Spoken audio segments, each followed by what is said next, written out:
Knicks family, what's poppin'? It's your boy. Sorry I'm a couple minutes late. YouTube was acting a little bit funny for whatever reason. The login just wasn't going well, so I had to, use some other options. But we're here now. We about to go ahead and get this started, man. We got more Knicks news for you. Not that much Knicks news, really. More so, we're going to have open mic tonight. And we're going to talk about whatever is on your mind. I'll let you know when the mics open up, though. It's not open up just yet. Before we get to that, we're going to talk about Carmelo Anthony a little bit and whether or not Carmelo Anthony should retire a New York Knick. I'm pretty sure there's a lot of people that have some ideas about that. Maybe some people have some reservations. Maybe some people don't. So we're going to go ahead and we're going to get to this right now. Let's rock. And I expected a different intro to come up. It did not. So guess what? I'm going to do this again to make sure the intro that I want to come up comes up. So let's do this again right now.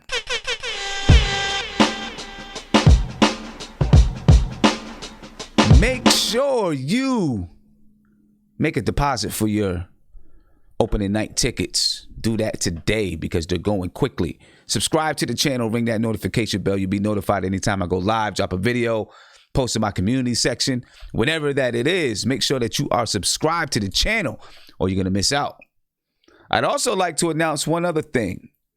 I'm going to pull this up, and this is for my VIP members. Some of you guys may not want this anyway because, there's a lot of Frank haters out there, but there's much more of this to come. Not just for VIP members, but for all of you as well. But this one right here is for VIP members. So I want you to just take a look at this right here for my VIP members. I'll let you get a chance to see it. It's Frank Ntilikina. And you can see right here, it's got his signature on it. You can see right here, that's a certificate of authenticity. Once again, it's a signed Frank Ntilikina poster picture. Some people may be interested for VIP members only. Okay. There's going to be a contest. Contest rules will be released on Monday. So if you're a VIP member, you'll have a chance to win this Frank Ntilikina autographed poster with a certificate of authenticity. I'll also have a Walt Clyde Frazier autographed basketball soon enough for my VIP members. And I'll have something very soon for just all of you too. But this right here, right now, is for my VIP members, okay? So, it is what it is. That's what it is. Right now, we got some people in the group chat, in the video chat, that is. Isaiah's arguing with his mom. I don't know about what. He probably ate up all the food in the fridge and there ain't no more money to buy no more food. And she's probably mad at him or something like that. You know what I'm saying? Because he couldn't go easy. I can imagine that as a kid. I could imagine those arguments as a kid. Isaiah getting in trouble as a kid because his mother bought some fruit snacks and he ate the entire box of fruit snacks in one day. I can guarantee you that happened. I bet you. I will put $1,000 on it that it happened. The fruit snacks, the oatmeal cream pies, all of that, all the little Debbies. Isaiah had them joints gone in a week. I'll give it a week for all the little Debbies. I'll give it a week. You know what I'm saying? And I got Isaiah here, so you can tell me if I'm wrong, Isaiah, but I can guarantee you I'm not. I know I'm not wrong. Look, he's wiping his eyes and everything. His mom, I think, just popped him. So he's crying a little bit. His mom just popped him. You know what I mean? She's still mad at him for eating all the fruit snacks and Little Debbie. Again, make sure you make your deposits, ladies and gentlemen. All right, Isaiah. All right, Tim. Tell me I'm lying, bro. Tell me I'm lying. I want you to get on Gilmore for eating. I want you to get on him because I always kill me for eating. Get on Gilmore for eating. The Little Debbie, that's funny because I definitely did eat a box of fruit snacks when I wasn't supposed to when I was a kid. I was mad. And my mom said, well, that's it. That's all you get for the week. I was upset. The Little Debbie's is funny because I did eat Little Debbie. So, listen, you may be right about this one, but that's it. What was your favorite What was your favorite Little Debbie's? Speak up a little bit. I think you're a little bit low. I like the what was it? The chocolate one with the swirls in it and the cream. Yeah. Okay. So all right. You like those? Like that. Anyways. I guarantee you, Isaiah. If you went into Isaiah's bedroom, right, he had like 5 boxes of Little Debbie's hidden under the bed, hiding them from everybody. You can't tell me. You can't tell me he didn't. Okay, I will tell you this though. I do have fruit snacks that I hide from everybody. I do have fruit snacks because I love fruit snacks. The Rocher grapefruit snacks is what I eat. I love the most. I love the fruit. Yeah. The Rocher fruit snacks. I love those. My mother, Isaiah, my mother used to hide the Crunching Munch. Right? Crunching Munch, right? And she would hide the Crunching Munch, eat it herself, and then blame me and my brother for finding the Crunching Munch and eating it all. But Sim, you know what's crazy, man? I feel like every black parent hides their snacks and the kids find them. I know where my mom and dad put their snacks at, so I know where to get them. So I've been stealing my parents' snacks all my life. Clearly, some people like to say I'm built like SpongeBob, which is a total lie. I got an athlete's body. I don't want people to know I have an athlete's body. Anyways, though, Sim. I didn't say nothing about SpongeBob. I'm just talking about fruits. Yes, you did. I don't think I forgot. I'm just talking about We're going to settle this. That's all. We're going to settle this month coming up. But anyways, no, I mean, like you said before, Sim, not that much to talk about. Really, nothing has happened with the Knicks.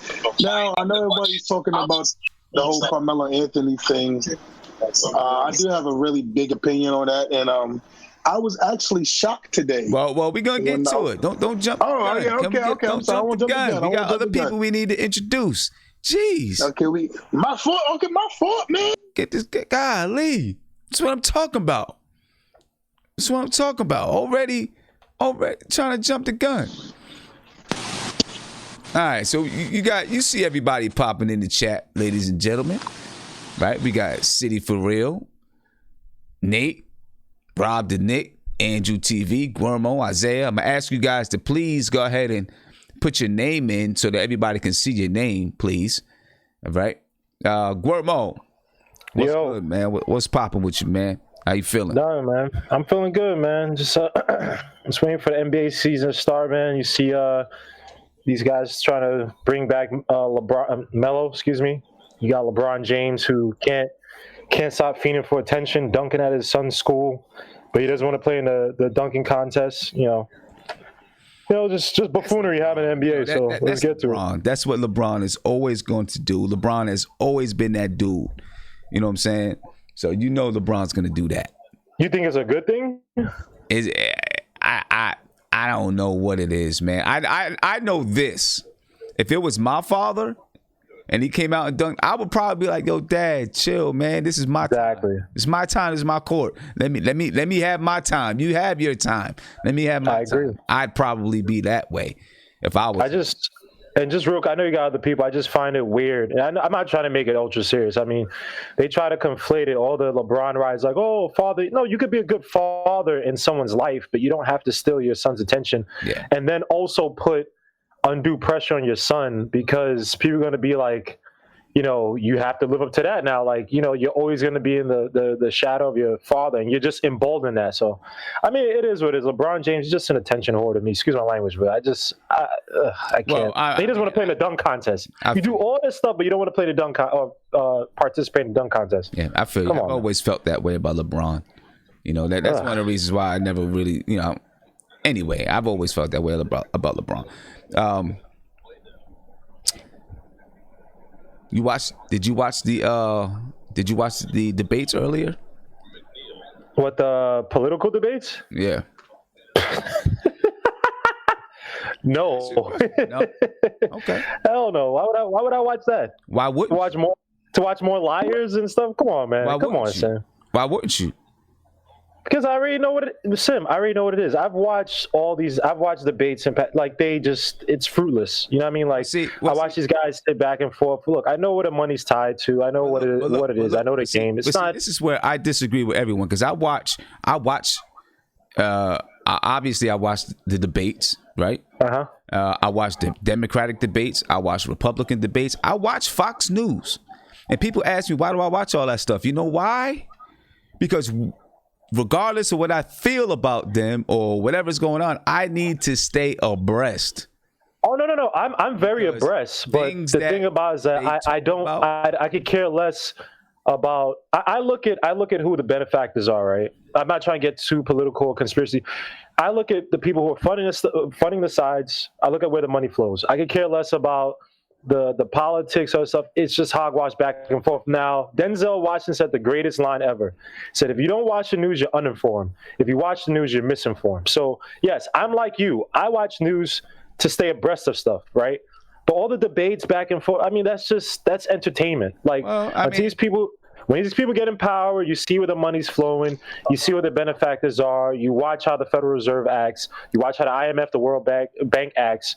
Then that tells you how the military-industrial complex flows. It tells you how policy flows, all that stuff. So I'm on the information side, and of course, I have to watch the financial markets every day because I'm in them. So other than that, I don't have to be married to them to watch, things like debate stuff. That's entertainment. But some of it is entertainment, but these people are, somebody is going to be the president and somebody is going to be in power. You better know what they're talking about. You better know what they're saying, because if not, I mean, it's probably nothing you can do about it, but you can start to prepare yourself, however you need to prepare yourself, because it's crazy. One person say one thing, you talk about the financial markets, one person say one thing, and those stocks can drop, those stocks can go up. I pay attention to it all. I try to get as much knowledge as possible. You know what I'm saying? Nate, what's going on? What's up, man? How you doing? I'm chilling. How you feeling? I'm feeling good, man. I did watch the debates too, and I totally agree with you wholeheartedly. I mean, if you're going to vote for somebody, it's good to know what their platform's about and what they represent. Yeah. Now, yeah, I get it. There's a lot of talking points. It's like watching a coach kind of give his coach speech, but you got to really, if you really feel passionate about somebody, you got to learn more about them. Yeah, and, in case somebody does debate you. But you know what? Even if you're not going to vote, even if you don't participate in the whole construct, I think you should know. You should just know. You know what I mean? Well, Sim, we all need to go out and vote, man. Every vote counts. Well, some of these states were lost by just thousands of votes. Yeah, so, but and listen, I see, some people say, they said, Fox News is garbage, this and that, and this and that. I try to pay attention to all sides of everything. And I think people have to be that way nowadays. You have to see both sides of the coin. You do. It's like if you're a coach, you're gonna watch games of the team you get ready to play. Why? Because you got to be able to prepare for. Mm-hmm. We'll come back around to you, man. All right. Okay. You can let everybody introduce themselves and say what's up. City for real. What's good, man? Yo, what's going on, Sam? I'm chilling. Just sitting here. Hey, I tell you what, man. This is gonna be. We're gonna get a lot. I'm gonna get a lot of flack for what I'm gonna have to say about Melo, man, because a lot of the Melo fanboys. We're not there yet. We're gonna get to it. We're not there yet. We're not there yet. We're not there yet. All right. I'm just saying, man. I'm just saying, man. I'm gonna put out some numbers, and then they gonna hate me, and I'm gonna get some hate mail, but it's all good though. Okay, that's a nice little teaser. Nice little teaser. I want you to save it though, because we about to get to him. Yeah. Rob the Nick, what's going on, man? Yeah, what's going on? And look, I don't know how to put my name up. Can y'all give a brother some guidance on how to do it? Yeah, I think you probably gotta have to go out. You got to sign up for an account. It doesn't cost you anything. It's just an account. Sign up for an account, and then you can put your name in. Oh, okay. That's how I got to go about. Yeah. But yeah, you tell City for real, I'm attacking all hate on Melo all night long. Oh boy. I'm telling you, it might blow up. Hey, everybody blew up at me in the last show. That's okay. I ate it. I ate every single one of them blows that y'all threw at me. I ate them. And I spit them back at you. You know what I'm saying? I was like Bruce Leroy when he caught the bullet with his teeth. I caught a whole bunch of them with my teeth and spit them back out. Then I got the glow and smacked some people around. That's what I'm saying. Andrew TV, what's going on, man? What's up, bro? Thanks for having me on. Yeah, no doubt. My man, P. Diddy in the building. P. Diddy in the building, ladies and gentlemen. What's happening with you, man? How you feeling? Chilling, man. Yeah. How you feel? I feel pretty. Actually, I was I think I got a little bit of a fever. I was coaching last night. I had to coach my middle school team, and one of the girls, she was sick. But we play a game tomorrow night. So she was like, she wanted to come to practice anyway. She came to practice. I think she might have passed a little bit of it over the knee. You know what I'm saying? Yeah, try to sweat it out.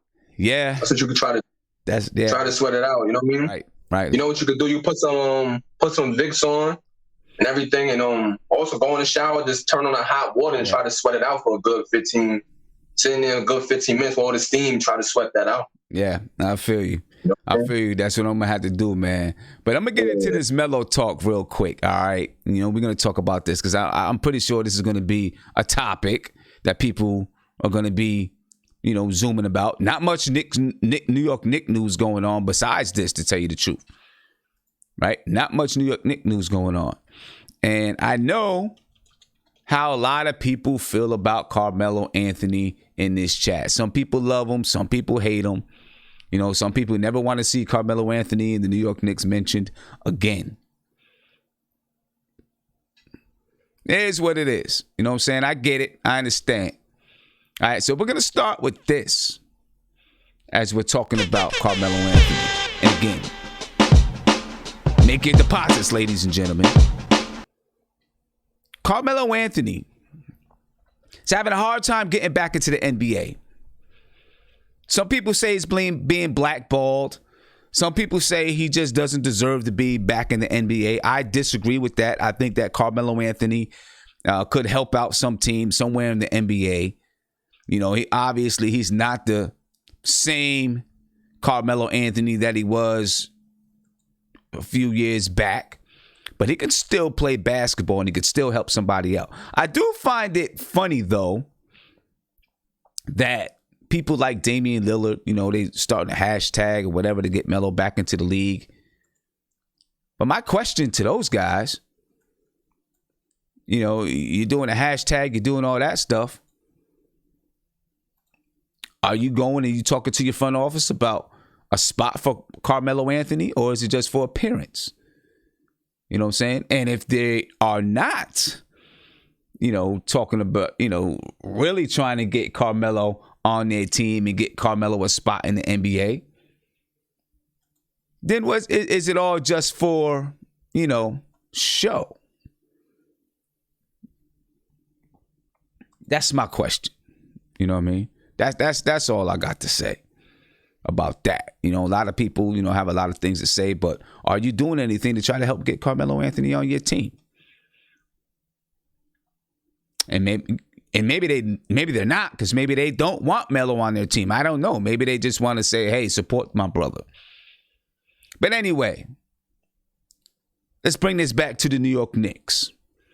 Shams tweeted today, and you see the tweet up on your screen, said if New York had landed 2 major free agents this summer, the franchise had planned to consider bringing back Carmelo Anthony. That's through league sources. Okay. I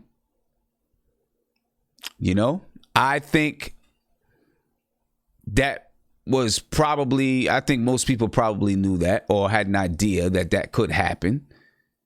Right. Obviously, the Knicks didn't get KD. They didn't get Kevin Durant. They didn't get none of these guys. So, no Carmelo Anthony. Now, Carmelo also, The Athletic they did an examination of Carmelo Anthony and his basketball future. And there was some dialogue, but Carmelo Anthony's not going to return to the USA team, even though there's so many players that dropped out of the USA team. So my first question is this. This is what I want to get to first. I want to ask this question.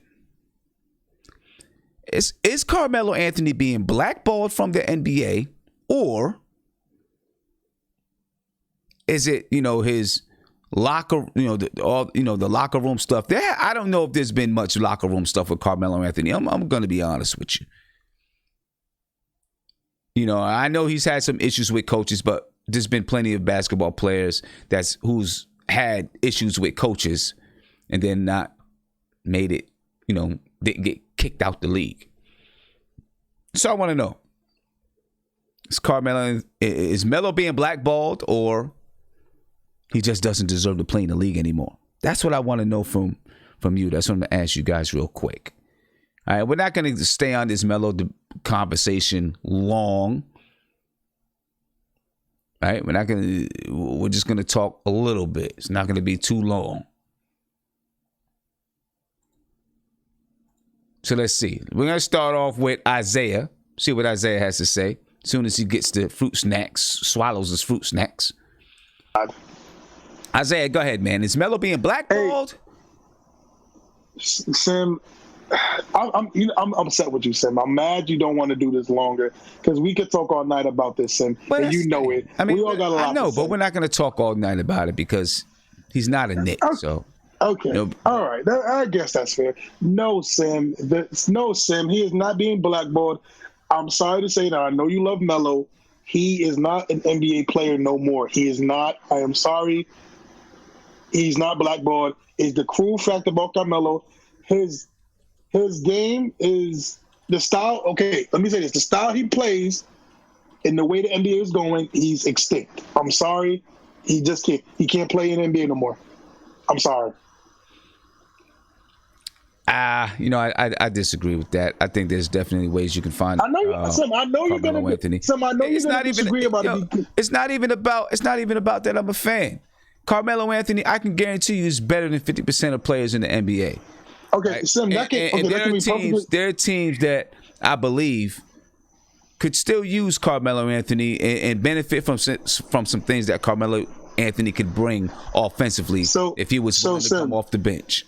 Sim, here's what people like to do with Carmelo Anthony, and I've seen this with this whole debate. They always say he's 50% better than the league. They always say he's one of the greatest. Why am I going to echo? He's one of the greatest scorers of all time. We all know that. I don't care about what he's done in the past. I don't care about what he's done in the past. What's that? What he can do right now. It doesn't matter what he's done in the past. You're talking about, all these. I don't care about these other podcasts. We're talking about this podcast right now and what we're saying right now. You gotta let me finish. So don't talk about these other podcasts and what these other podcasts are saying. We're talking about this right now. Okay, Feisty Sim. I like it tonight. Feisty Sim. All right. So the style he plays. Okay, the mid range, his efficiency has, honestly, let's be real, it's never been that great. It has not been Hall of Fame great, his efficiency. He doesn't play defense. He's 35 years old. He can't be a spot-up shooter. We've seen it in the OKC. He can't be a spot-up shooter. What can he do, Sim? And I'm just being fair. What can he do that's going to contribute to a winning basketball team? I guarantee it's just not there no more for Carmelo. And it's sad to say it. It's just not there. He can't shoot the mid-range. Can't be a spot-up shooter. Does not play defense. What good does he have in the league now? I mean, we can say this. That's like the whole debate with Allen Iverson when he was playing. People forget that we talk about the great things of Allen Iverson, but those last couple of years was terrible for him. And that's the thing with Melo too. And I'm gonna listen to Gamble.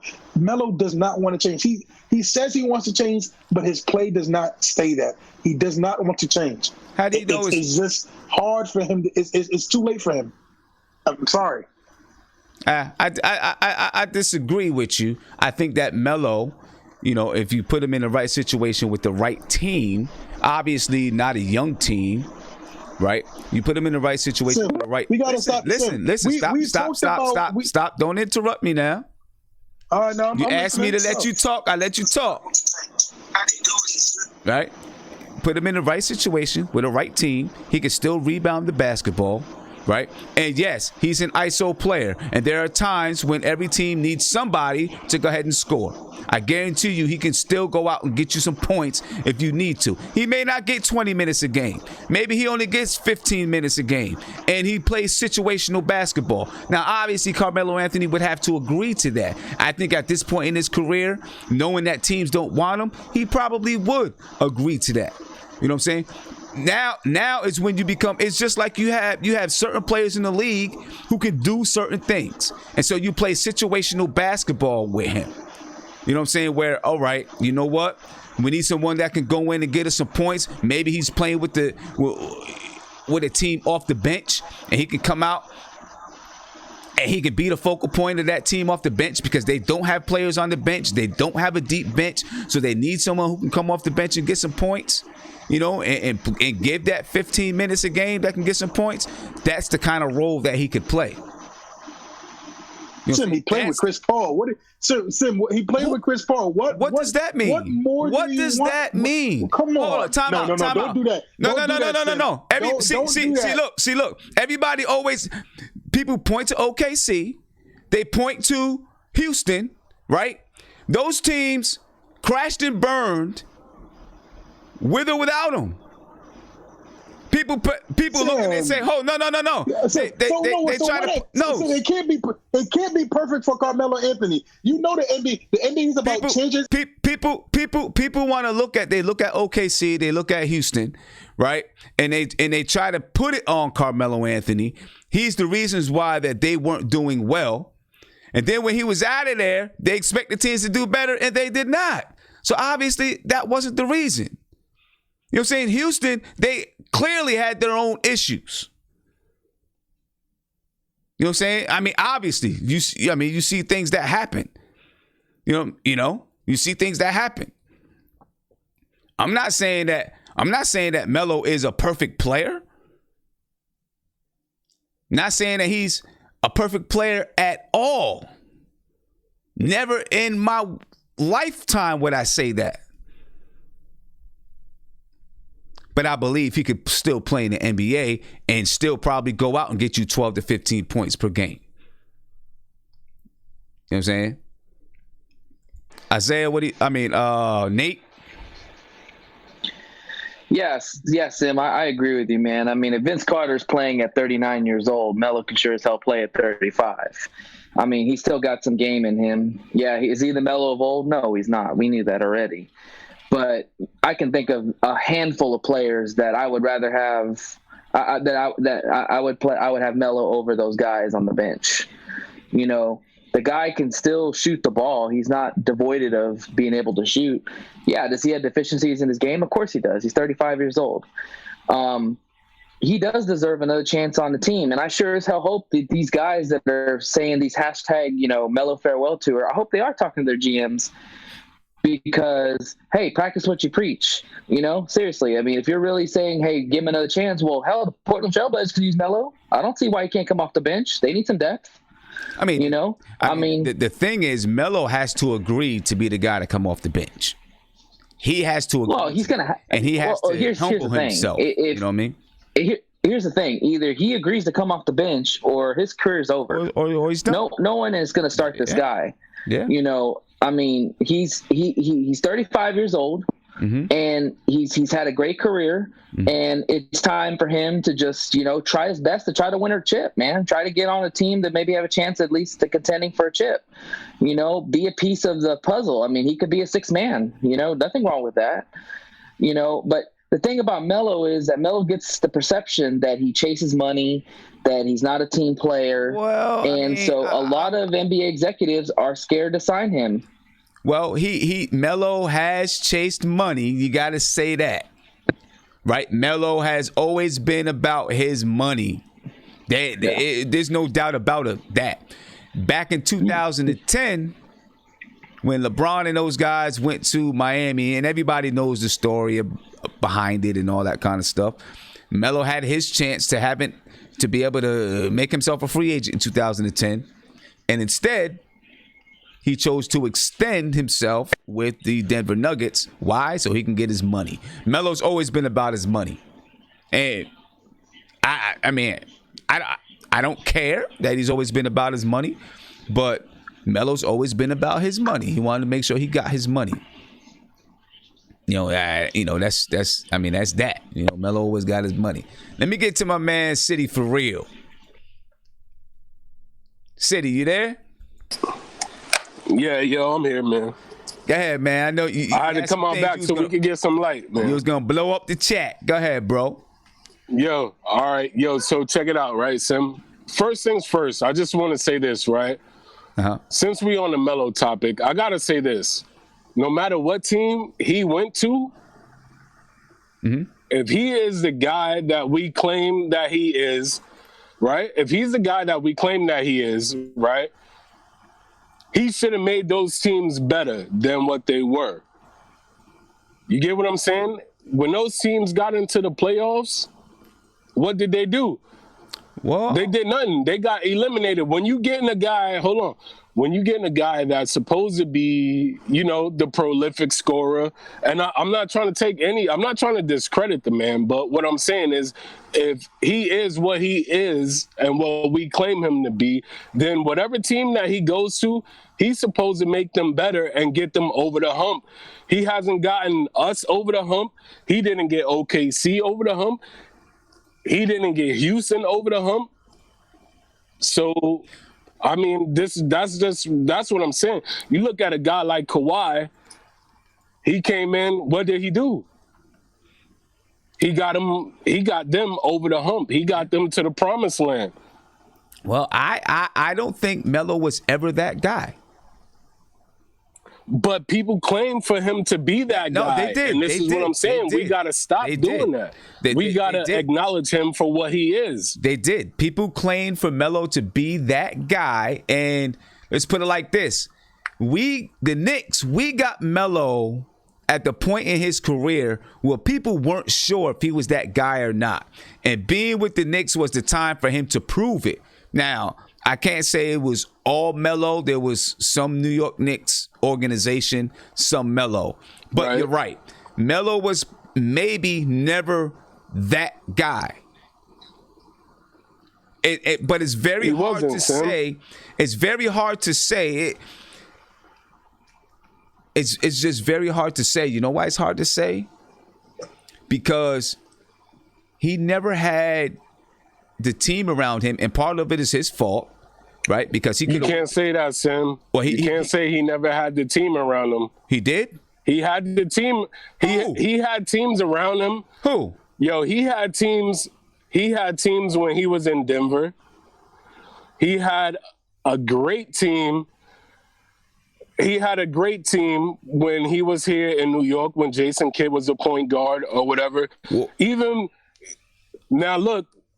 What was that team great? Now look, it was an over a hill bunch. That team was good, but at the end of the day, he was supposed to get them over the hump. But hold up, I'm saying, man. But hold up, but who was the second best player on that team with Jason Kidd and those guys? On which team?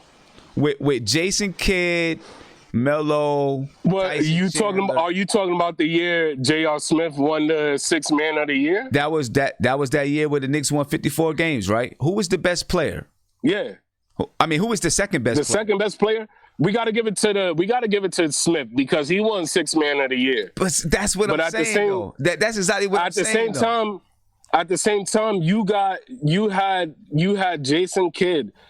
Hey, check it out. If you look at this real quick, every season that Melo had that was great was when he had what?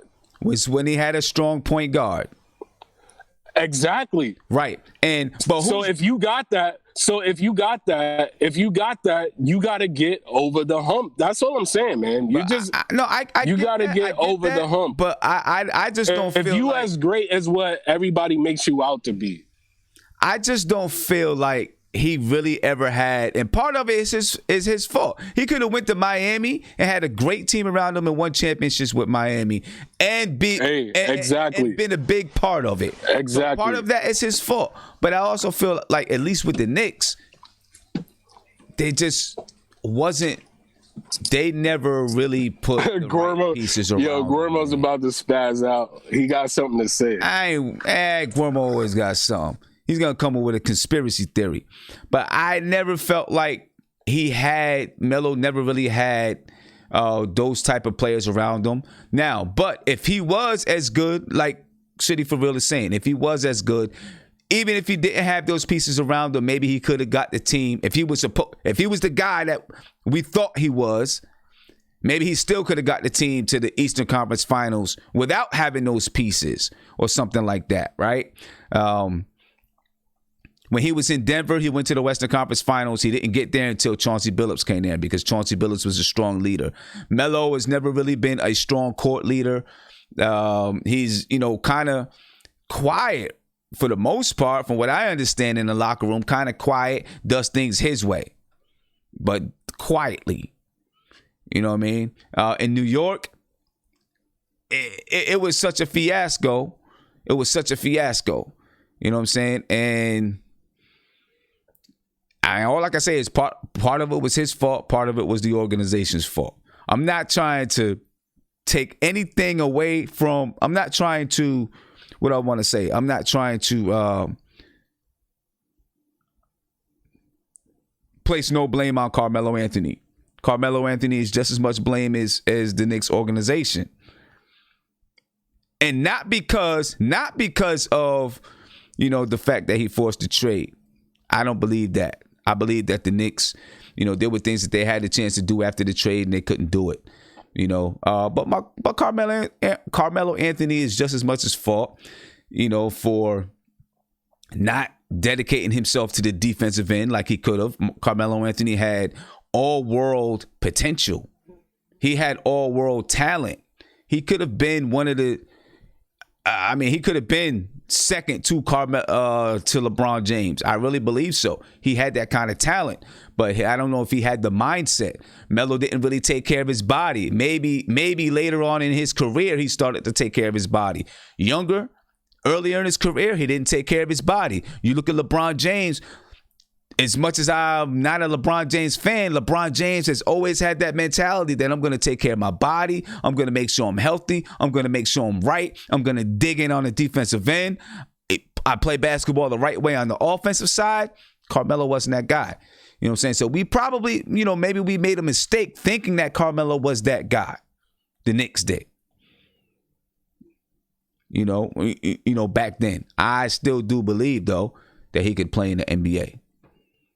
Guermo, go ahead. Yo, it was good, Sim. Yeah, Sim. This is quite disgusting, man. You came at me. You said I have conspiracies. I only have facts about Melo. Everything you said about Melo still being valuable in this league is a bunch of probablys, right? So let me help you out with these probablys. For all the people in the league who are clamoring for Melo, the Dame, Lillards, all these people, they would not put Melo on their team. I already said that. We can go past that. I already said that. All right. And so with Melo, when people talk about whether he can still play on a team or whatever, he can't, because he can't change his game. He can't adapt. People have changed their games and adapted due to the circumstances of age, ability, blah, blah, blah. Go look at guys like Gary Payton. Go look at guys like Jason Kidd, who didn't start out his career as a good three-point shooter, but became that once he was no longer able to body guys down low as his point guard who could overpower guys. Melo has never shown any ability to adapt his game to the modern game whatsoever. Melo does not shoot. He doesn't score an efficient rate. He's a volume shooter. So if it'd be one thing if Melo was shooting, say, 40-some% from three, and say he could no longer drive to the basket, whatever, then it'd be, okay, great. Become a spot shooter. Give me about 3-4 threes a game, or average that many attempts, whatever, and we can find a niche for you. Melo's only doing this now because he sees the end. He didn't want to adapt his game. And people talk about Melo need this, Melo need that. I've never seen a guy who's been on so many teams with so much talent. He was on the Denver team with talent. The Knicks team, whatever, you could argue, but at least they went to the playoffs, so they had some talent. And he actually came and removed a lot of talent because he wanted to get paid. He didn't care what Donnie Walsh and what D'Antoni were doing when they had all those young guys that he could have worked with. He didn't want that. He wanted to have his own team, his money. Fine. He also could have went to the Heat, like you said, and played with talented guys. He didn't want to do that. He also could have went to Chicago. He didn't want to do that. He went to go play with with OKC, with Westbrook, who, yes, I agree is a head case. We also played with a borderline MVP player in Port George. He couldn't make that happen.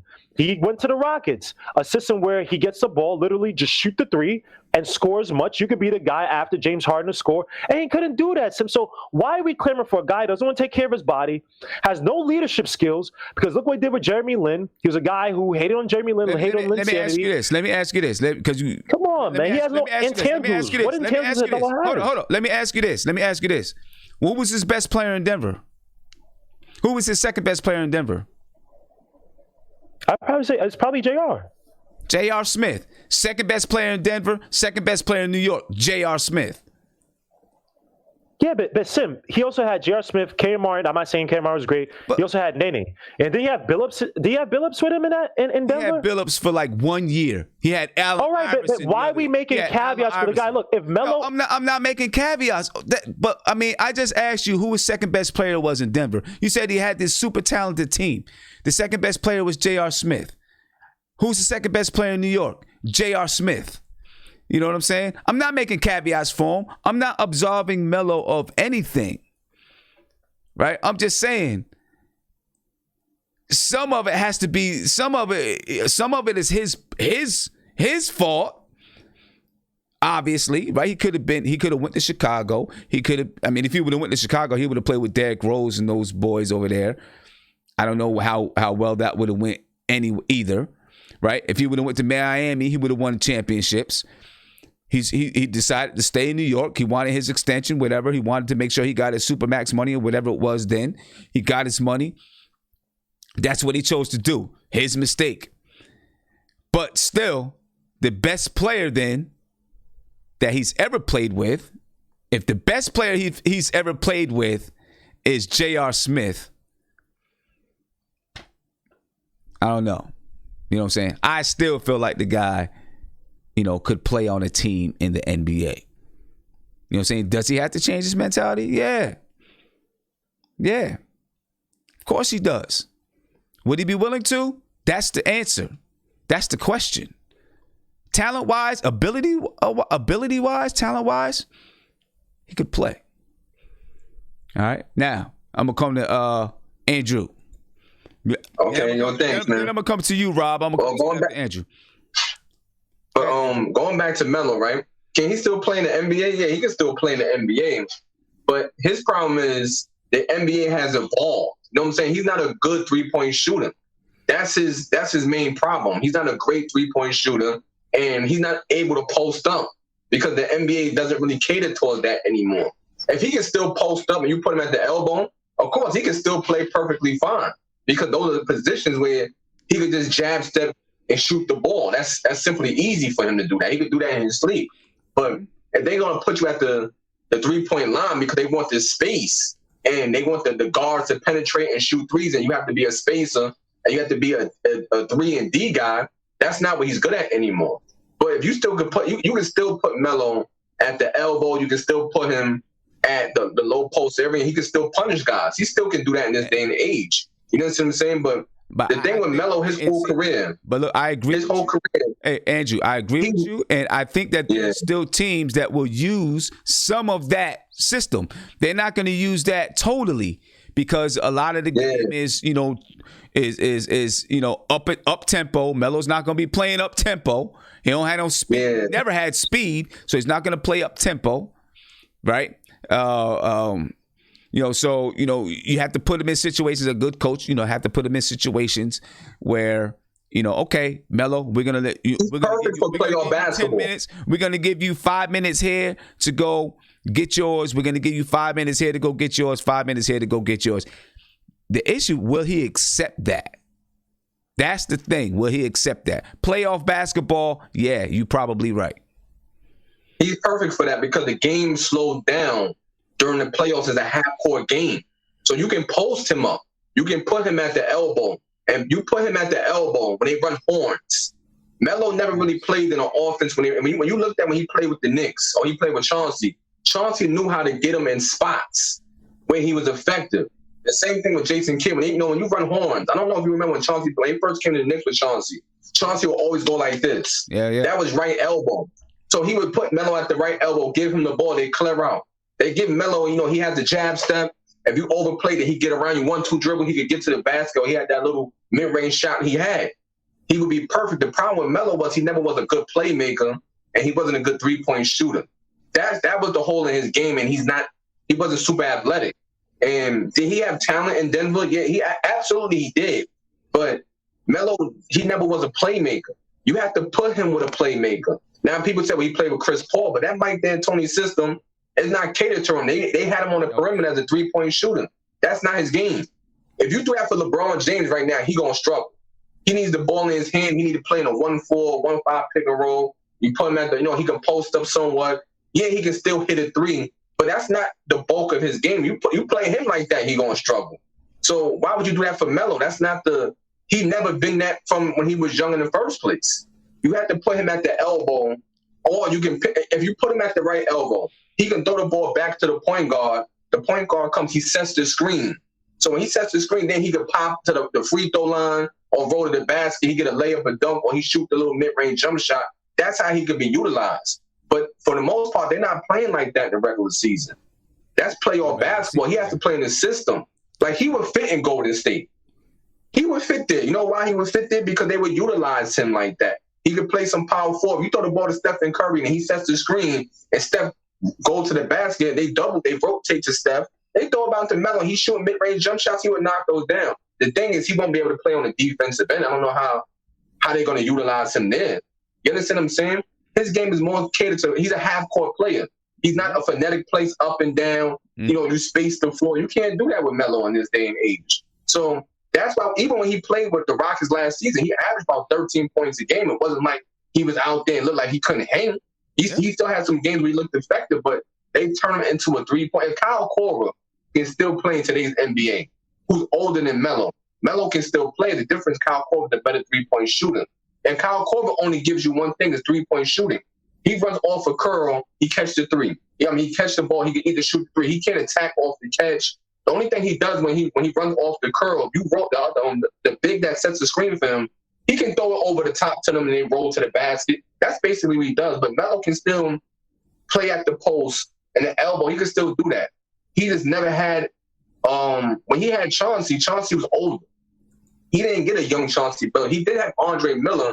But Andre Miller game was more he didn't really have a good 1-4, 1-5 pick and roll game, Andre Miller. You understand what I'm saying? Melo never played with a guy that can, like, yo, just go to that spot and I'm going to feed you. Like, you know what I'm saying? Set the screen, run down and pin him. Melo never had a guy that just, he could run to spots. And he never played in a great enough offense when he had Derrick Rose. Derrick Rose is a scorer.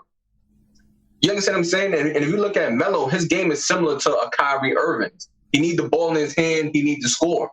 It's not about he get his teammates the ball. Even though Kyrie learned how to play point guard the last couple of years in Boston, you look at him initially with LeBron, his job was to score. That was it. You score. He was a weapon within a system. Melo is just a weapon within a system. He's not what people think he is. He's the whole entire thing. You can't build the whole thing around him. If you put Melo with something, you have to put him with something. You understand what I'm saying? And he got an old Jason Kidd, an old Chauncey Billups. He never had that quintessential point guard that was going to feature him and put him in spots where he could be effective. He never had that. his game was so prolific offensively. He didn't, people felt like he didn't need it, but now that he's broken down, that's what he needs. Yeah. So I don't know where he would go play at with that, because even with Russ game is a score. You know what I'm saying? Yeah, he get assists. Yeah. But his assists is more like greedy assists. You understand what I'm saying? It's not like he's going to set up the offense. You run here, pin the guy, and I throw you the ball, and everybody clear out and let him operate. He don't have that. Yeah. And I'm trying to think, who can he play with in this NBA that would give him that opportunity? You know what I'm saying? That's all he needs is the right situation. And he could give you a good 15, 20 minutes a night, especially for playoff basketball. I agree with you. I definitely think they could. And if you had the right kind of coach, if he's playing against power forwards, he could maybe defend them a little bit better. He can't defend threes. You know what I mean? You're not going to put Melo out on the perimeter to defend threes. All right, Rob, I want to ask you this, Rob the Knick. What's up? What's good? What I want to ask you about the situation, because we're going to wind this down real quick. Does Melo deserve a farewell tour in the NBA? Do you think? Most definitely. Why? Most definitely. I say because if you're an all-star for 10 years and you played all throughout the NBA, that means as though you played in front of fans and they respect your game. On that alone, you should be able to have a farewell tour, because you played out of your 15 years, you was in 10 all-star games. That alone, I don't care about. I don't hook that towards a championship or anything like that. That's for the fans to see you and what you gave to the league. And this man scored 27,000 points. Of course he deserves that. That's hands down. That should be even if you put him on the team just for that. He deserves that. No doubt. Okay. I'm not going to lie. I'm up in the air about it. I was listening, and I got this question, obviously, from listening to ESPN with Stephen A. Smith. And one of the things that Stephen A. Smith said was he feels like those farewell tours maybe should be reserved for guys that had those big moments. Like when that big moment was there, you really showed up and showed out and you did it. Not even if you just won a championship, but because you look at Reggie Miller, for sure he deserved his farewell tour. I mean, he dragged Indiana to the championship, to the Eastern Conference Finals a few times, battles with the Knicks, battles with Miami, battles with the Bulls and all that stuff. Patrick Ewing clearly deserved a farewell tour, right? Battles. I mean, he had, he led the team to the championship in '94. Didn't win the championship to the finals in '94. Had battles with Indiana, battles with Chicago, battles with Miami. And, when we needed Ewing to show up, he showed up. Did he have his times where he didn't show up? Yes, he did. He had his times where he didn't show up, right? But year after year after year, he led the team just through, because of who he was and what he brought to the table. He led the team to the playoffs. But you can do that when you got a team. Melo, you can really say really never had a team. I mean, I agree with you there. I definitely agree with you there. But you can also say Patrick Ewing didn't really have. I mean, who was Patrick Ewing's second best player? Shit, what you had? He had Derek Harper, John Starks. He had Larry Johnson. He had players. He had players. I mean, he had some guys, but who was like a bona fide second player for Patrick Ewing? No, who was it? Larry Johnson. I mean, a bona fide all-star second player. Larry Johnson wasn't an all-star at that time. Yo, he had, look, Starks went to all-star games with him. I think Starks went to one all-star game. There was the year. Yeah, but look, okay, so then at the time you could say he was even the second best. But they had a strong team. You're right. They always had a strong team. They had very strong team, deep and strong teams. I definitely agree that. I agree with you there. Melo, you can't say that about Melo, but it's self-inflicted, though. It's self-inflicted. He did it to himself, though. Okay. I got to say, though, but farewell tour, man, you go through the... You go through. Go ahead. Finish. Don't. Yeah, he was self-inflicted, so therefore, but as far as those all-star games and the fans voting him in, yeah, they get to see him step off. I think he really being forced into the farewell tour because he probably don't want to do it. He probably still think he can play. I think I'm going to say this. This is a perfect time. Way to segue me into this. This is what I think at the moment. And I got this fly, man, to keep bothering me and getting all up into the show. You know what I'm saying? And I can't get this fly out of here. It's making me mad. Guy want to get all up in the show. But I think Carmelo Anthony on Friday is going to be on. It's going to be on ESPN. It's going to be on First Take, right? Now, he requested an interview with Stephen A. Smith. I think, and ladies and gentlemen, make your deposits now. Make them deposits. But anyway, I think that Carmelo Anthony is going to announce his retirement. That's just my opinion. Just my opinion. I think Melo on ESPN, I think he's going to announce his retirement. I think he's going to say, I'm done. If I could find a team to do a farewell tour with, I do it. I'll do a farewell tour with someone or whatever it is. But I think Melo's going to announce his retirement, and that's what I think. We'll see what happens, but I think he's going to have a conversation with Stephen A. Smith, and he's going to say, "Yeah, this is my last year in the league. I'm done." That's what I think. So we'll be looking forward to that on Friday. So real quick though, I'm gonna come around and ask you guys: do you think Melo deserves a farewell tour? And if Melo does announce his retirement, should he retire as a New York Knick? Should the Knicks give him a one-day contract, honor him at the Garden, let the fans serenade him, this and that, because he still has a lot of fans in New York, as you can tell. Should the Knicks do it? You know what I mean? What do you think? All right. Let me see. Nate, what do you think, man? You got yourself muted. Nate. You got yourself muted. Can you hear me now? Yep. Can you hear me? Yep. Okay. Does he deserve a farewell tour? No, because honestly, I associate farewell tours with people that stay on their teams pretty much their whole career. And I know that Melo got traded from the Knicks, but I think Melo pushed himself out too. I don't think he wanted to be with the young guys. He didn't want to go with the rebuild. He wanted out. He wanted to go jump on a team where they had a chance of maybe competing for a chip, and it didn't work out. So that's my opinion on the farewell tour. Should he retire a Knick? Yes, because his best years of his career were with the Knicks. He's given us a lot of good moments, and I mean, I can't think anywhere else where he should retire. I mean, you could maybe say Denver, but I don't think he was very happy in Denver. I think you rather, if you ask him, I think he'd say his best years were in New York. He was thrilled to come to the Big Apple. Okay. So yeah, I think they should retire his number. Okay. Retire his number.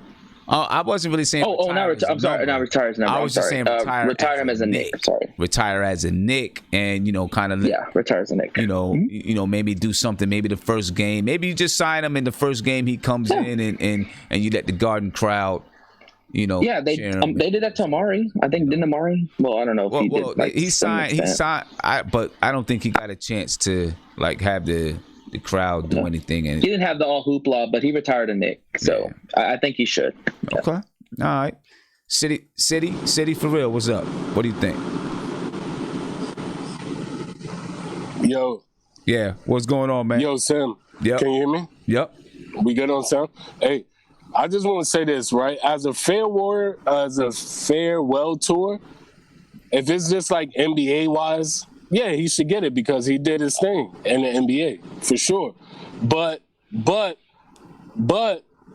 as far as it come for a Knick, farewell tour, we ain't doing that. Nah, come on, bro. You didn't do nothing. No, I don't it's mean like that I said. Hold on. It's like I said earlier. The only thing you did was score 62 points. I'm not talking about a farewell tour And that's with the it. Knicks. I'm not talking about a farewell tour with the Knicks. So it's two questions. One, does he deserve a farewell tour with any team? Okay. Or should he retire as a Knick? You know, they sign him to a little one-day contract, or maybe a contract long enough for him to walk on the garden floor and let the crowd serenade him. You know what I'm saying? And then he's done. You know, something Okay. like that. Yeah. No. You know, and be honest. Hey, I look at it like this. It's his choice. Like, you know what I mean? If he want to retire as a Knick, then retire as a Knick. If you want to retire as a Nugget, then retire as a Nugget. That's your choice, brother. Like, you know what I mean? Otherwise, well, the Knicks, the farewell tour, like I said, it's got to go NBA one. We can't do a Knick farewell tour for Melo when we barely did anything for Ewing. And Ewing got us to the finals, I believe, twice. Well, yeah, definitely not a farewell tour. Like, you know what I'm saying? I mean, like, you understand what I'm saying? Nah, I get what you're saying. I get what you're saying. The only way that there would be a farewell tour is if he's signed, like, for the season. Now, if Patrick Ewing had retired as a Knick, I think he was with the Orlando Magic or something when he retired. You know, not a good way for him to retire. Patrick Ewing should have gotten, if anything, the Knicks should have signed him to the veterans minimum and let him play one more season with the Knicks, whether or not he got minutes or not, just to let him go around the NBA as a New York Knick and get serenaded by the crowds around the NBA. You know what I'm saying? That's what the Knicks, in my opinion, should have done for Patrick Ewing. And I think it was very, very wrong that it did not happen. You know what I mean? I don't think the brother should have been traded in the first place. You know, I mean, I get it. He was down towards the end of his career, but, you know, it's something said for just being able to respect your guys. And, you know, I do understand that Patrick Ewing, he too, with the New York Knicks, was like, yeah, I'm not trying to step back and be a role player, this and that and this and that. You find a way to deal with it, man. I think it was just bad karma to trade Patrick Ewing. You know, he meant so much to the team and stuff, and to the organization, to the city. To me, it was just bad karma to trade Patrick Ewing. I think that the Knicks should sign him to a one-day contract or something like that, or, you know, sign him to a contract. He won't play in any games. You know, you sign him to a contract. Maybe you do something at the first game of the season where you honor him, and then that's it. And then he goes on about his way or something like that. You know, I think that's about it. You know what I mean? No farewell tour. I'm not sure, though. I know what Rob is saying. I'm not sure Melo deserves, as much as I like Melo, I'm a big fan of his. I'm not going to lie. I don't know that his career deserves a farewell tour, because I'm not sure that he brought, you know, I mean, I know there's a lot of fans that enjoyed what he's done, but I don't know if he brought so many great moments that fans are going to be like, oh, like, dang, I'm going to miss all these great moments that Melo brought. Kobe brought those great moments. You know, of course, LeBron James brought those great moments. Melo was never on the stage. He was never on that stage where you got a chance to see, besides that 62-point game, he was never on that stage deep in the playoffs to provide any of those great moments. There was a couple here and there. Isaiah, go ahead, man. So what was the second part of the question that you said? I'm just trying to remember the second part. Should he retire as a New York Knick? Okay, one, no, Melo should not get a tour. That's ridiculous. He should never get a tour. I'm sorry to say. Well, no, I'm not sorry to say that. He should not get a tour. Two, he should retire, Nick, if that's what he wants to do. I mean, like City for real was saying, if he wants to be a Nugget, he can retire a Nugget. I mean, but the Knicks have to agree to do it too. So it's not just him. The Knicks have to agree to it as well. Yeah. I mean, if he wants to retire a Nick, sure. I mean, look, Amari retired a Nick, which I always thought was weird. I thought he retired as a son. But I guess He had his greatest moments in Phoenix, right? I think he just wanted to stick it to the Suns one more time.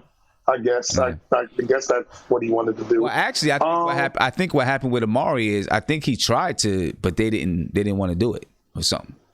Yeah. So I guess the Knicks are down for this. But I mean, if both sides agree to it, if they want to do that, that's fine. But I guess so. Listen, I mean, look. At the end of the day, the Melo era in New York, I always say it like this: it was mediocre, at best. It was mediocre. And, I mean, a lot of things played in the factor of that. It was both the Knicks and Melo's fault of why we were mediocre and why I thought we could have definitely have won a championship. But, I mean, that's for a different day. Wait a minute. Hold on. I want to back up right there. No, we wouldn't have won no championship. This is the reason. This is why. You put Carmelo Anthony and Amari Stoudemire together without a point guard, without a true point guard that can really try to blend those two players together. You know what I'm saying? Neither one of those guys were facilitators. Neither one of those guys were playmakers for each other, right? So you put two guys that occupied basically the same areas on the floor together without a point guard that could facilitate it. That was stupid. It wasn't going to work. You wasn't going to win a championship with those two guys. You needed to have someone who could facilitate it. If you had Steve Nash out there with those guys, maybe it would have been a little bit different, right? But it wasn't going to work. It wasn't going to work. That was a bad decision. And it was a bad decision, in my opinion, when, they amnestied Chauncey Billups and then they signed Tyson Chandler. I thought that was a bad move. They should have kept Chauncey Billups, waited until Chauncey Billups' contract expired. It was gonna expire that year, and then signed Chris Paul, because they would have had enough money to sign Chris Paul. Then you would have had a point guard, Chris Paul, with Melo, a strong point guard, strong-minded point guard, should I say, with Melo and with Amari. Amari probably would have still, well, not probably, he would have still gotten hurt, right? But that would have made sense. Yeah. No, I agree with you. Like I said, like to me, Sim, like I said before, I do really think that on both ends that there was a lot of factors on why we at least didn't get to at least the Eastern Conference Finals. We should have got that, but factors happen. And again, I mean, look, I'm happy where the Knicks are going right now. So, but all right, so we're gonna move on. We're gonna move on, and we're gonna get to just a little bit of open mic. Right, open mic, whatever it is that you want to talk about, bring it up. Let's talk about it. All right, so we're going into open mic right now, and since Isaiah, since you're on the mic right now. Yep. Yeah, yes, sir. It's open mic. What you got to say? What you thinking? What's up? About LeBron? About anything. It's open mic. Anything. So, you know what's crazy? Gilmore like keep talking about Melo. We're done with Melo. Look, so I did want to say this, and it's always interesting to me. This has been a touchy subject for a lot of people lately, with the whole LeBron James thing, of the whole like him on the pregame thing. And I kind of wanted to talk about it because it's just so interesting to me that, especially in America, man, it's like this too. It's like, how can I say this? It's two stereotypical black dads in America, and I don't like this. You either got he's not in the kid's life, or then we get the extremes like the LeVar Balls and I like LeVar Ball. I do like LeVar Ball. I do really like LeVar Ball and LeBron James. My thing is this, it's damned if you do, damned if you don't. It's like people are killing LeBron. I mean, look, the only thing I say about LeBron is that he has to calm down a little bit. I mean, it's still his son game. I'll say it like this: if it was anybody else but LeBron, first of all, they wouldn't allow him on the layup line. They wouldn't allow him on the layup line, but it's LeBron James. You're not gonna tell LeBron James no. It's just that I just don't like this thing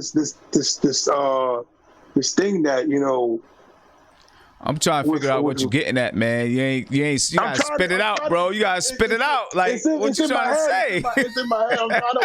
I'm trying to word it right, Sim. It's like I'm saying. It's like I'm gonna come back to you. I'm gonna let you figure out what you're trying to say, man, and come back to you because I have no idea what you're trying to say right now. Guillermo, what's going on? I'm gonna come to Guillermo, then I'm gonna get you some phone calls. Go ahead, man. Yeah, man. Maybe you know what I ain't gonna talk about the Melo thing. That's just pathetic. But I was gonna say, actually, to Isaiah's point, with the LeBron James thing, it's just interesting because how the media, they go after certain people, right? So LeVar Ball, who I think is, I think he's a pretty good dad. I love what he's doing. Aside from some of the things that the overarching stuff, like some of the OD stuff he's doing. It's like chill out. But it's like whenever you have a strong, and not to make this racial, but whenever you have a strong black figure, a male figure, right? It's like, oh man, he's going against the status quo is not good, and he gets killed for it. But if you're loved like LeBron James or whatever, then you don't get killed for it. And then you have a bunch of these mothers who go out and they gotta sit there and celebrate all the time and take attention, blah blah. But I just find it funny how like the black father figures are viewed in the NBA, man. It's a really weird dynamic. I heard Chris Broussard, he was like, because the other guy, Nate Parker or Nate, whatever his name is, Nate Parker, I think it is. Rob Parker. I'm sorry, Rob Parker. He was like, this is your son. Let him take his time. You don't have to try to take up a spotlight. And other dads aren't doing this. And Chris Broussard, because he's LeBron James' lover, was like, it's LeBron James. It only happens, once in a lifetime, blah blah. And I get really scared because you have grown men who literally they change their stance based on who they like, and it's because of LeBron James. Like I said, with his son, it's the thing that LeVar Ball said.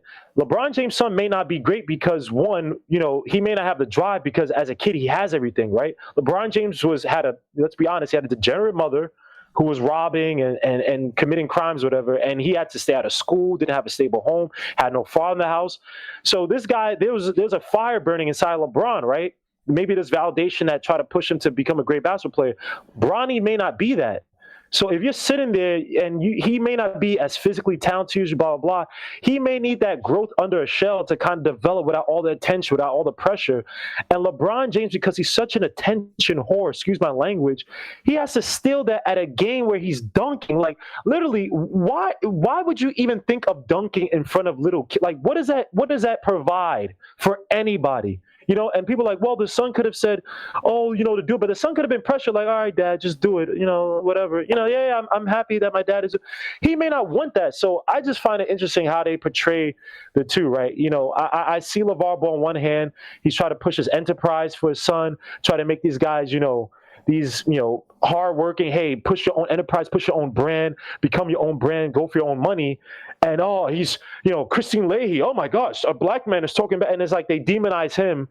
But LeBron James, on the other hand, is doing other stuff. It's not as, it's not serious, but it's just like, it's just weird how they depict the so-called black.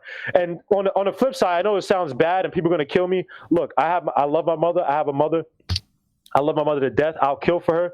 But no one ever talks about, a lot of, especially in the black hood, a lot of black mothers who basically, they sleep with ain't-ish men. And a lot of them are banking for the next LeBron to come out. And they're trying to hope that the next LeBron comes out and they want to take the glory, blah, blah. And they get mad when they don't get the next LeBron, whatever. I've seen it. Like, I don't know why single parenthood is praised when it's the mother in the NBA, but when it's LeVar Ball, he's demonized because he's pushing his sons to go to school. I guess not go to school now, but to get a great profession, get a lot of money, and become their own enterprises. So.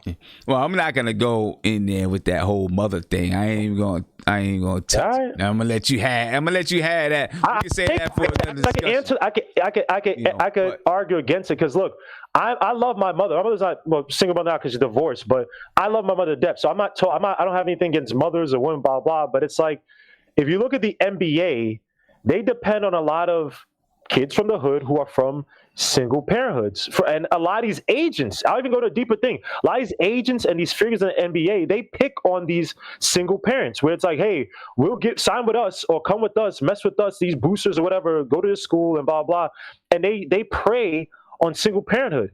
They're not doing this the same way on the French kid or the kids from out of seas as much. Excuse me. Yeah, not doing these kids overseas who mostly come from 2-parent households. They target these kids because they're a lot more vulnerable. So, but they'll never talk about it because look, it helps their business. And you have a mother who's crying, oh, I'm so, a lot of mothers aren't on the LeVar Ball level who are pushing their sons to be a little bit more cognizant of the vultures and become, be enterprise unto yourself. So. Let me say this. This is one thing that I was really proud of. At the draft this year, there were a lot of black fathers that were at the draft this year with their sons. Oh no, I'm not taking that away, and they I love that. I think it's beautiful. Like what I saw with R.J. Barrett, I love that, and he praised his father for his father having an effect in his life. Until Kyrie Irving went crazy, I used to love the fact that he gave his father praise. I understand. Look, people are growing up without their fathers. I'm not saying give praise to a father who's not there in your life. I'm just saying that when they target a guy like LeVar Ball. Like I just find it kind of disgusting how they target all the negatives about him, especially a lot of these black anchors, Jason Whitlock's, blah, blah. But it's guys like Skip Bayless who are like, yeah, I actually would love a guy like LeVar Ball. And the thing about it is that the NBA has an agenda against him. Remember, this is the same guy whose league, you could call it what you want, but his league actually got G League players or the top G League players paid. He actually pushed against the paradigm of college and the NBA to get guys paid, and no one praises him for that. Like, I don't understand, like, why he's such a pariah when I would look at him as, like, he should be the blueprint of the black fathers we should have, guys who are teaching their sons to be self-validated. We don't have – look at Kevin Durant. Kevin Durant is the most talented player, just talent-wise. You could argue he's the most talented player in the NBA. And he has the most fragile ego. He is the most unself-validated – I know it's not a word – the most unself-validated guy in the NBA. I'm not saying this is for certain. I feel like Kevin Durant would be a different guy if he had a strong father figure in his life. I'm not saying his mother's a bad person. His mother did what she had to. But Kevin Durant doesn't have that. And you can see that. He has no self-validation. Now, you can hate Kyrie Irving all you want, but you can never say he's not self-validating in his beliefs. You can say. Yeah, I mean, and I had to try to get a word in because Guillermo just Guillermo go ahead and go for about 3 hours. You know what I mean? He had to put his hands in the air like that. But no, I listen. I agree with you. I like everything that LeVar Ball was trying to do. Now the histrionics that he had and all that kind of stuff we could have did without. But everything that he was trying to do, I think he was on point with it. He was really on point with it, as far as being independent, understanding that, his son, LeVar, was a brand in and of itself. And if he used that brand right, he could start a shoe company, make his own independent money, not have to, give this person, that person. That's all the right things to do. That's what you're supposed to do. I mean, he trained his son, not only his son, other kids in the community.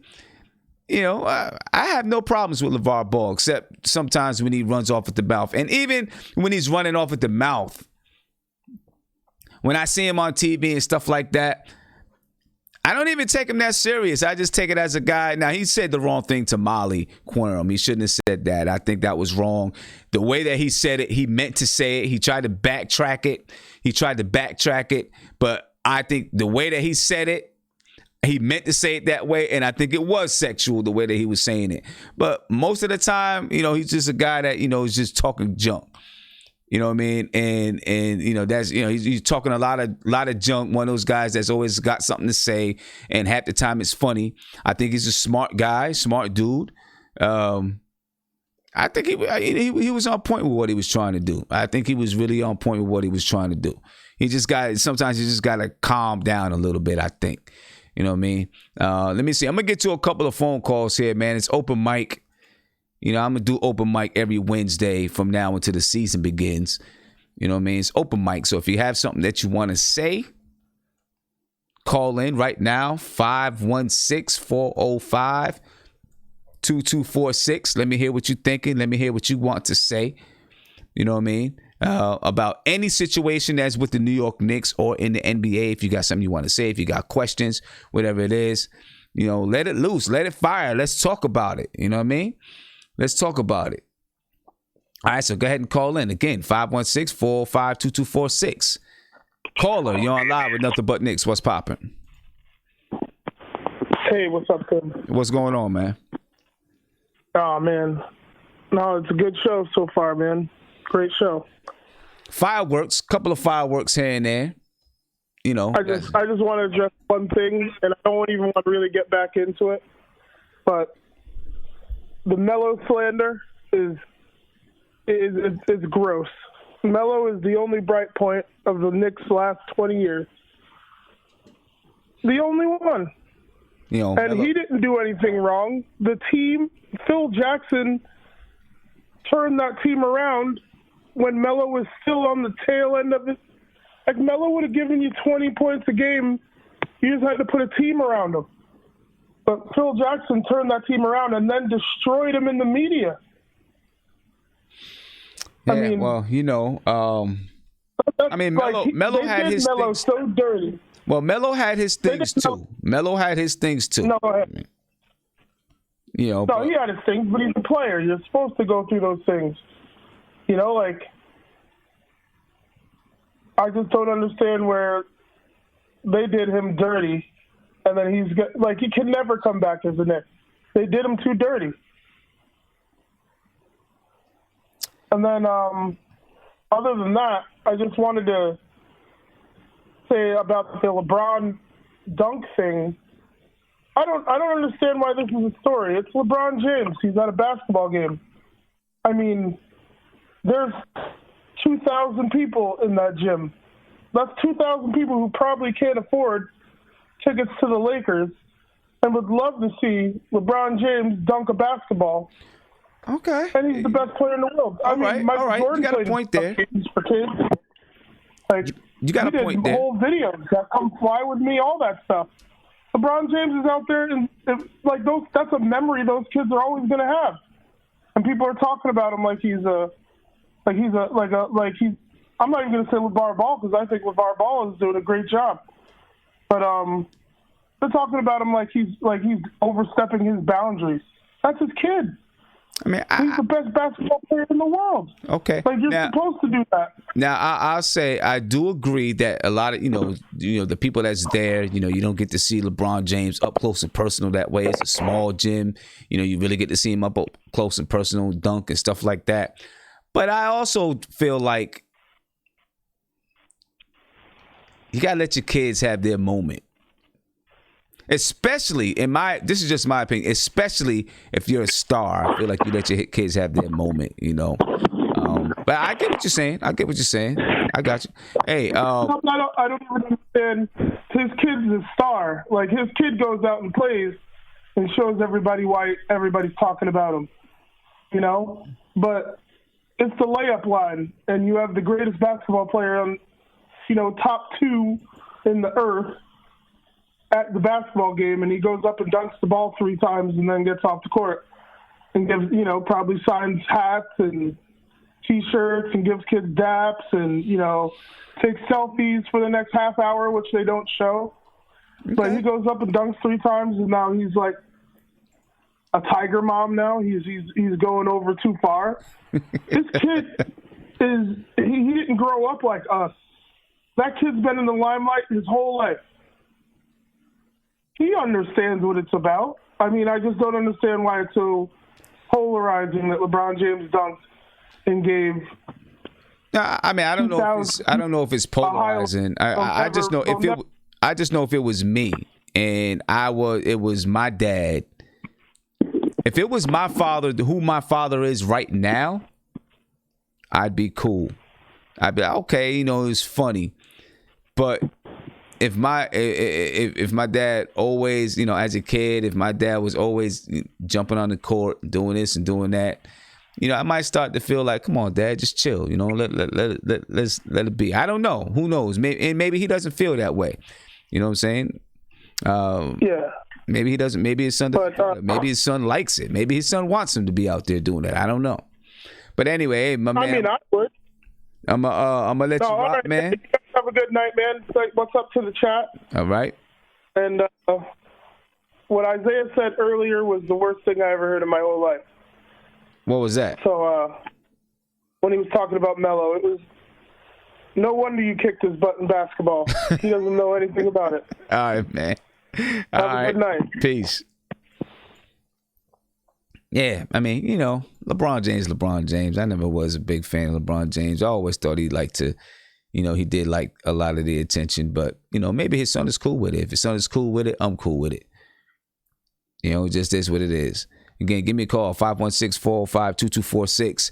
And I do want to just let everybody know, if you are a VIP member, be on the lookout for contest instructions Monday. They'll be out Monday. Contest instructions. You will get an email. And the contest is for a chance to win a signed Frank Ntilikina poster. So if you're a VIP member. So you got to be a VIP member by Monday if you want to have a chance to win. All right. And it does have a certificate of authentication. All right. So it's actually an actual signed poster. Some people may value it. Some people may not. It's all good. All right, so if you want to have a chance to win that poster, make sure you become a VIP member by Monday. And I just put a link in the chat where you can become a VIP member. Caller, you're on live with Nothing But Knicks. What's poppin'? Yo, what's good? Yo, it's Kwame calling from Toronto. I called you a couple months ago when Raptors were playing in the finals. Oh, yeah. Congratulations, my friend. Yeah. Thank you very much. Yeah, we are the champions. I just had one thing I just wanted to know, what was your take on the whole Clutch Points article? I don't know if you checked that out. Which article was that? The Clutch Points article where they were talking about R.J. Barrett, and one NBA scout came on and said R.J. Barrett is more likely going to be. He's he compared him to a left-handed Andrew Wiggins. So I just wanted to know what your take was on that article, how the scout was comparing Andrew Wiggins to R.J. Barrett, and what do you guys think out there in New York? Well, I think that R.J. Barrett is going to be much more of a playmaker for other people than Andrew Wiggins. You know what I mean? Andrew Wiggins is, kind of like I don't want to say one trick. I mean, he's a guy, he can score a little bit. He's been underwhelming since he's been in the NBA, I think that R.J. Barrett probably has, I don't want to use the word pedigree, but more of a basketball background because of his father, and you think so? I don't know, man. You think so? I mean, look, his father played professional basketball while he was growing up. Yeah. I know his father. I know his father very well. Like, I saw him play for Team Canada and everything like that. Right. But I don't know, man. I don't know. Honestly, I don't know, man. I don't know. Because you know what, though? Like, I'm just comparing Andrew Wiggins to where R.J. Barrett was at this time in his career, or at this time coming into the draft. And Andrew Wiggins was more, I think, to me personally, I think Andrew Wiggins was a more complete basketball player than R.J. Barrett. The only thing is, I think the only problem with Andrew Wiggins is he has no motor. And on top of that, too, also, he doesn't have, there's no veteran. There's no Gary Payton or no, Chauncey Billups or somebody to take him under his wing to kind of, you know what I mean? Basically make him become, make him become the player that he's supposed to become. Okay. You see what I'm saying? But as far as R.J. Barrett, I don't know, man. Like I said, remember I called in a while back. I said he wasn't passing the ball to Zion, and he was kind of ball hogging and stuff like that. You know what I mean? Like, one of the scouts said that he said he may be Evan Turner 2.0. Yeah, that's what he's seen. I'm gonna just tell you. I can only tell you what I seen from him playing with what you can consider to be closer to NBA talent from the summer league, right? Of course, he did what he was doing in college, right? When he finally got towards the end of the summer league, he almost had a triple-double the last game in summer league, right? He's definitely going to be he averaged almost 10 rebounds a game in summer league, right? So he strikes me as a guy who knows how to do other things on the court besides scoring. So if he's not scoring, he knows that he can do other things and knows how to do other things. But that's the thing, though. You think, I don't know, with the guys that you guys picked up, you guys have a whole bunch of, new free agents, like the Morrison guy and what do you call that other guy over there? What's this guy's name over here? What do you call that guy? Who? The guy who played at Kentucky as well. I forgot his name. You know what I'm talking about. Julius Randle? Yeah, Randle. You guys have Randle and all types of other players. You think, I don't know, RJ Barrett needs to score the ball. You think playing alongside those guys, you think that's going to kind of maybe be a little bit overwhelming because those guys have strong personalities and stuff like that, and it's kind of like maybe they'll get on his ass if he's trying to shot because he likes to shoot the ball, man. That guy, he doesn't. That's all he knows how to do is score. You see what I'm saying? And if he's not scoring, man, it's just kind of like. But see, that's why. What else is he doing? I do. You know, I know he likes to score, but I mean, you look at his last game. I think he was 8 for 13. He took 13 shots. He had 10 rebounds. He had 8 assists. Throughout the league, when he wasn't scoring, he was still getting 10 rebounds a game when he wasn't scoring the ball. That's but that's summer league though. Like, come on, bro, summer league. You know what I mean? Like, listen up. That's just like whatever ball. You know what I mean? In the NBA, it's a little bit different. You know what I'm saying? There's a lot of guys. My man, listen what I'm saying. Listen what I'm saying. Let me talk. All right. The fact is that he was willing to do those things, whether or not you can say it's summer league basketball, and so yes, he got 10 rebounds a game, but the fact is that he went down to get those rebounds. He could have stood out there and said, I'm not scoring, I'm not going to try to get rebounds. He could have said, I'm not scoring, I'm not going to try to pass the basketball. Now, the first 2 games, he was a little shot happy. As he got a little bit more comfortable, the ball was moving a little bit more. They put him in a position so that he can facilitate a little bit more. And you're on a team with some strong personalities like a Marcus Morris, some guys that he's going to be forced to respect. I think he'll be okay. I don't think he's going to be Andrew Wiggins number 2. Honestly, like, I hope he does well. You know what I mean? I hope he does well just because he's from, like, the GTA, and he's from, like, close by the city or whatever. Okay. So I hope he does well. But at the same time, though, I don't know. Like I told you before, man, I see Kent Bazemore Volume 2 coming with RJ Barrett. You know what I mean? I see it, man. I don't know. I don't know. I couldn't, like, they should have won the national championship. You know what I mean? And I thought he was trying to score too much. I thought he was, you know what I mean? He was trying to be the show instead of passing it to Zion. I don't know, man. I'm not too sure. I'm just not too sure on that guy right there. Well, we're gonna find out, just a couple of months before he gets into the NBA, man, and we'll see. But I mean, like you said, he's got some veterans on the team that he's got to look up to. That's going to be better basketball players than him, at least from the beginning. You know what I mean? Which Andrew Wiggins really didn't have when he first went to Minnesota. So. I mean, I forgot who was on the team when Andrew Wiggins went to Minnesota. I think he's going to be better than Andrew Wiggins, though. You think so? We'll see, man. We'll see. Time will tell, though. But time will tell. Time will tell, man. Yeah, time will tell. I mean, he did. Hey, I appreciate the call, my friend. All right, bro. Peace. I mean, you look at him in college, man. He was 20. My man just said, he doesn't do much of anything else. But he averaged 22 points a game. He was 7.6 rebounds per game in college and 4.3 assists per game in college. I mean, that's doing other things on the court. He shot 45.4% from the field. If he was a better three-point shooter, he would have shot 47% from the field. So, I think the kid will be all right. Caller, you're on Live with Nothing But Knicks. What's popping? What's up, Sim? What's going on? Worldwide West calling from Strong Island. What's up with you, bro? Got a couple things I need to say. All right. Get it off your chest. All right. First, I'm going to talk about Melo. All right. I was looking at all the rosters, and these dudes are so biased against Melo, and they're not assessing the situation, his tenure as a Knick properly. They're not putting things in proper perspective. There's 2 things I'll fault Melo with. One is him forcing the trade and not being patient.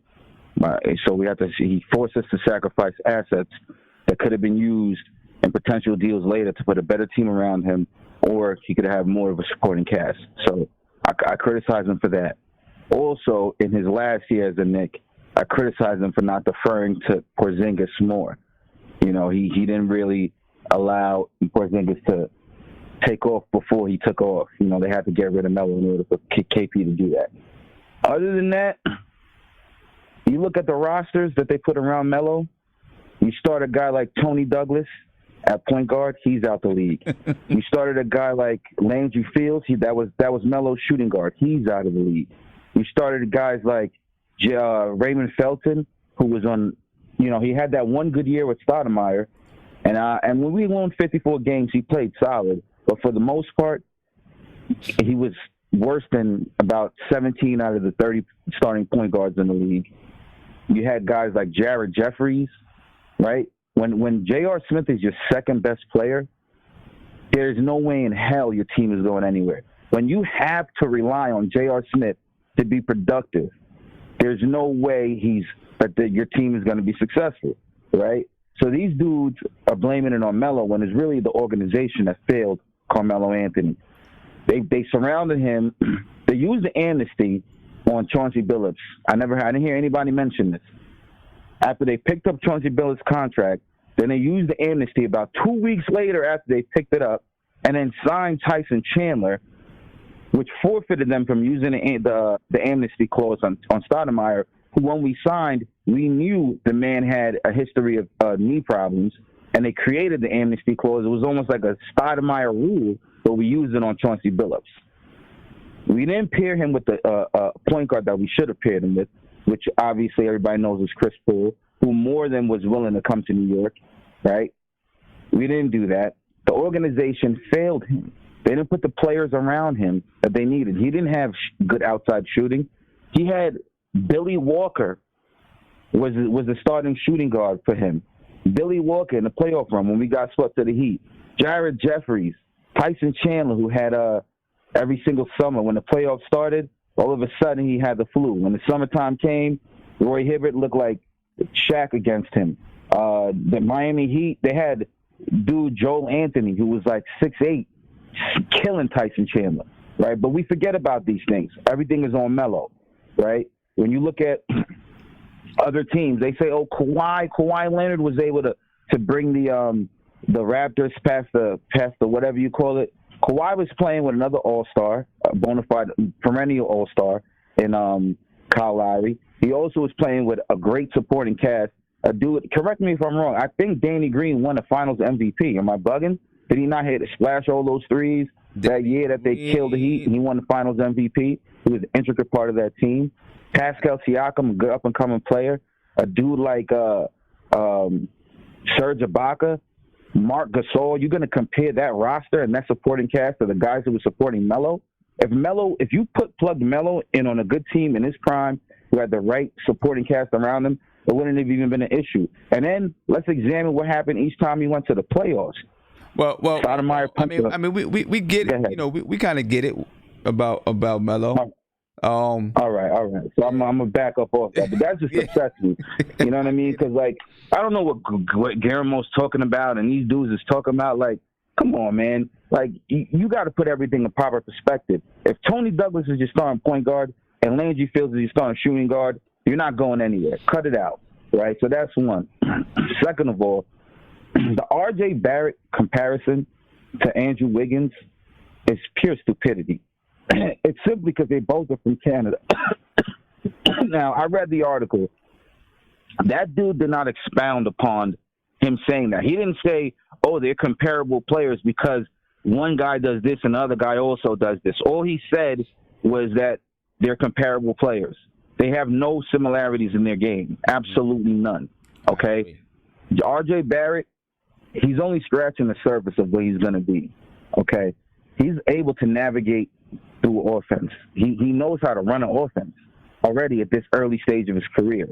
And a lot of people say you can't look at what goes on in the summer league. I disagree. I think that when a player is doing things that they've done throughout their entire career and they do it in summer league, you can say, okay, this is a bona fide part of this player's game. Now, like when you have a player like Kevin Knox last year, who never really dominated in college as consistently as a scorer, and then all of a sudden in the summer league, he came out and was scoring all these points. Then in a situation like that, you could say, all right, this is summer league. You know what I mean? He hasn't really shown this consistently. But on every level, R.J. Barrett the ball has been ran through him, the offense, whether he was playing for Team Canada, whether he was playing for Duke, whether he's playing for the Knicks Summer League team. And for that last caller to say that, oh, R.J. Barrett he should have been passing the ball more to Zion. Well, explain to me what that Jones was on the team doing. Wasn't he their point guard? Explain to me what Cam Reddish was doing. Wasn't he supposed to be a facilitator? Why did R.J. Barrett average more assists than anybody on the team? Why did he average the second most rebounds than anybody on the team? And at the same time, he was the scorer, right? When one guy went down, when the point guard went down, RJ played point guard. when Zion went down, RJ increased his scoring. You even see in the summer league, he's like a chameleon because in the beginning, the first 2 games, I was very upset at the way he played because he was forcing the issue. There were passes that were available that he wasn't making. He wasn't making the easy read. He saw it, but he overlooked it, right? And I don't like that. But he made adjustments when he saw that, let the game come to me. Let me get other guys involved. Let me get in the rhythm of the game, and I will score throughout the course of the game. I don't personally think there's a fair comparison to RJ right now. Just like there's really not a fair comparison to Zion because they're both very unique players. You have to see more from RJ Barrett to really gauge the type of player he's going to be. But one thing's for sure, the future, looking to the future, the future is very bright for RJ. He's going to be a perennial all-star. He's got the motor. He's got the energy. He reminds me a little bit of Spreewell because he's relentless. You know what I mean? He never stops moving on offense and defense. So that's pretty much all I have to say, man. Just wanted to chime in. Nah, I appreciate that, my man. I think you're right on point with RJ Barrett. Right on point with RJ Barrett. You know what I mean? I'm looking forward to seeing some good things from RJ, man. And he's in a nice situation. Got some vets around him. So it's not too much pressure on him to come in and be the savior. And he can develop and play. It's good. I think you're right on point with him. Definitely. All right, man. Yeah, he's gonna develop, man. He's gonna develop naturally. He's gonna be a key cog in the future of this team. Yeah, no doubt. All right, World Wide West. I appreciate you, my man. You already know, brother. All right, bro. Appreciate the call. Yeah, RJ Barrett, man. I mean, listen, you're going to have your people that say stuff, and you're going to have your scouts that, want to get a name for themselves. So they're going to say something so that they can, people can look and say, oh, yeah, he said such and such about RJ and such about this person. You know what I mean? People going to do that. RJ Barrett is going to be a player. I feel confident that he has good work ethic, basketball IQ. His father played basketball, played professional basketball. That doesn't always mean you're going to be a great player. I'm just speaking in the terms of work ethic and basketball IQ and things like that. His mother, is an athlete. That a lot of times that means you've picked up a lot of work ethic type of things from your parents because you've been around it. You know what I'm saying? And that's going to be a positive. That's going to be nothing but a positive. Caller, you on live with Nothing But Knicks. What's popping? Hey, what's up? What's going on? Ryan. What's up with you? The main thing I wanted to say about RJ Barrett is one thing everybody gotta understand is that now RJ Barrett only played 1 year college, you know what I'm saying? He's a rookie. You know what I'm saying? Mm-hmm. So, gotta give him a little time, to develop his game. Right. But I feel that, he got a lot more things going for him, you know what I'm saying? He could rebound the ball well, you know what I'm saying? He's not a bad passer. Mm-hmm. Well, he can on that though, but anyway though, different things, I just feel, I feel he's gonna be all right. You know what I'm saying? Just give him a little bit of time. I feel he's gonna be all right. Yeah, but another subject I want to touch on too, though, was okay. Now we definitely added some veterans to the team this year. Mm-hmm. I was thinking that maybe like in the backcourt, they might maybe want to start like some veterans in the backcourt to have like some experience, in that backcourt. Right. So who you saying to start in the backcourt?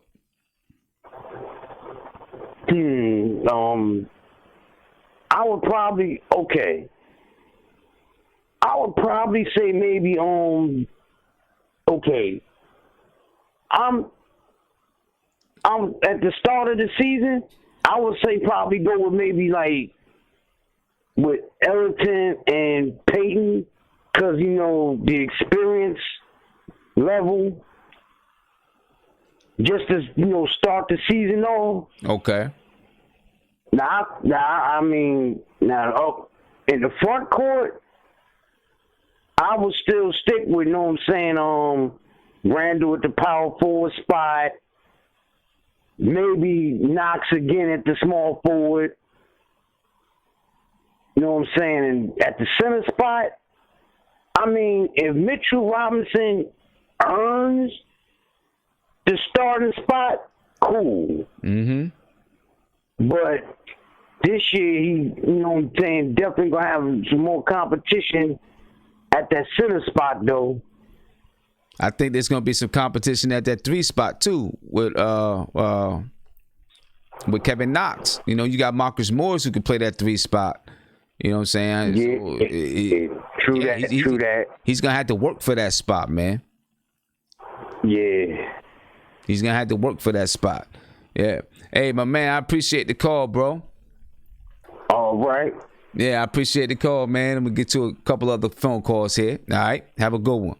All right. It was good talking to you, man. No doubt. Peace. My friends, family, do me a favor. Subscribe to the channel. Ring that notification bell. You'll be notified anytime I go live, drop a video, post in my comment section. Make sure you hit that like button. Hit that like button right now. Subscribe right now. Share. Share it out to Twitter, Facebook, Instagram, wherever you can. Share it out there. All right. Again, if you want to call in, get a couple words in, 516-405-2246. Call in. It's open mic. Got about 13 minutes left before we get up out this joint. All right. A couple minutes left before I get up out of here. So make sure you call in. All right. Until that time, I'm going to get on over here and see what these guys thinking in the video chat. I know some guys probably got something they want to say. So I'm going to check these guys out, see what they're talking about. Nate, go ahead, man. Tim, you always know I got something to say. I know. I know you do. Hey man, I wanna talk about one thing that you said earlier that I don't think you talked enough about that I think is very important. All right. You mentioned in the draft the fathers being there for the kids. Mm-hmm. And I can't tell you, man, like watching the fathers and the sons break down right next to each other, that was hard. Yeah, you know, it's emotional, man. You know, because, you know, us being minorities, you know, a lot of times as our families don't have the fathers in the picture. And to see these fathers not only support their child, but also too are there when their greatest achievement is achieved and sharing it with them. I mean, it was hard not to get teary-eyed, you know, because those fathers are so proud of their kids and they did it the right way. And, you know, I hope that, you know, we see more of that especially in just in general. You know, sports is always a good avenue because, you know, you want your dad involved in what you do, you know, and supportive of what you do. But, you know, just in general, man, households are so much better when they have two parents, you know, and oh yeah, of course, you know, and I'm glad you said that, because that to me is very important, because, you know, a lot of these households are single moms and they do a phenomenal job. But people don't realize how hard it is to do it by one parent.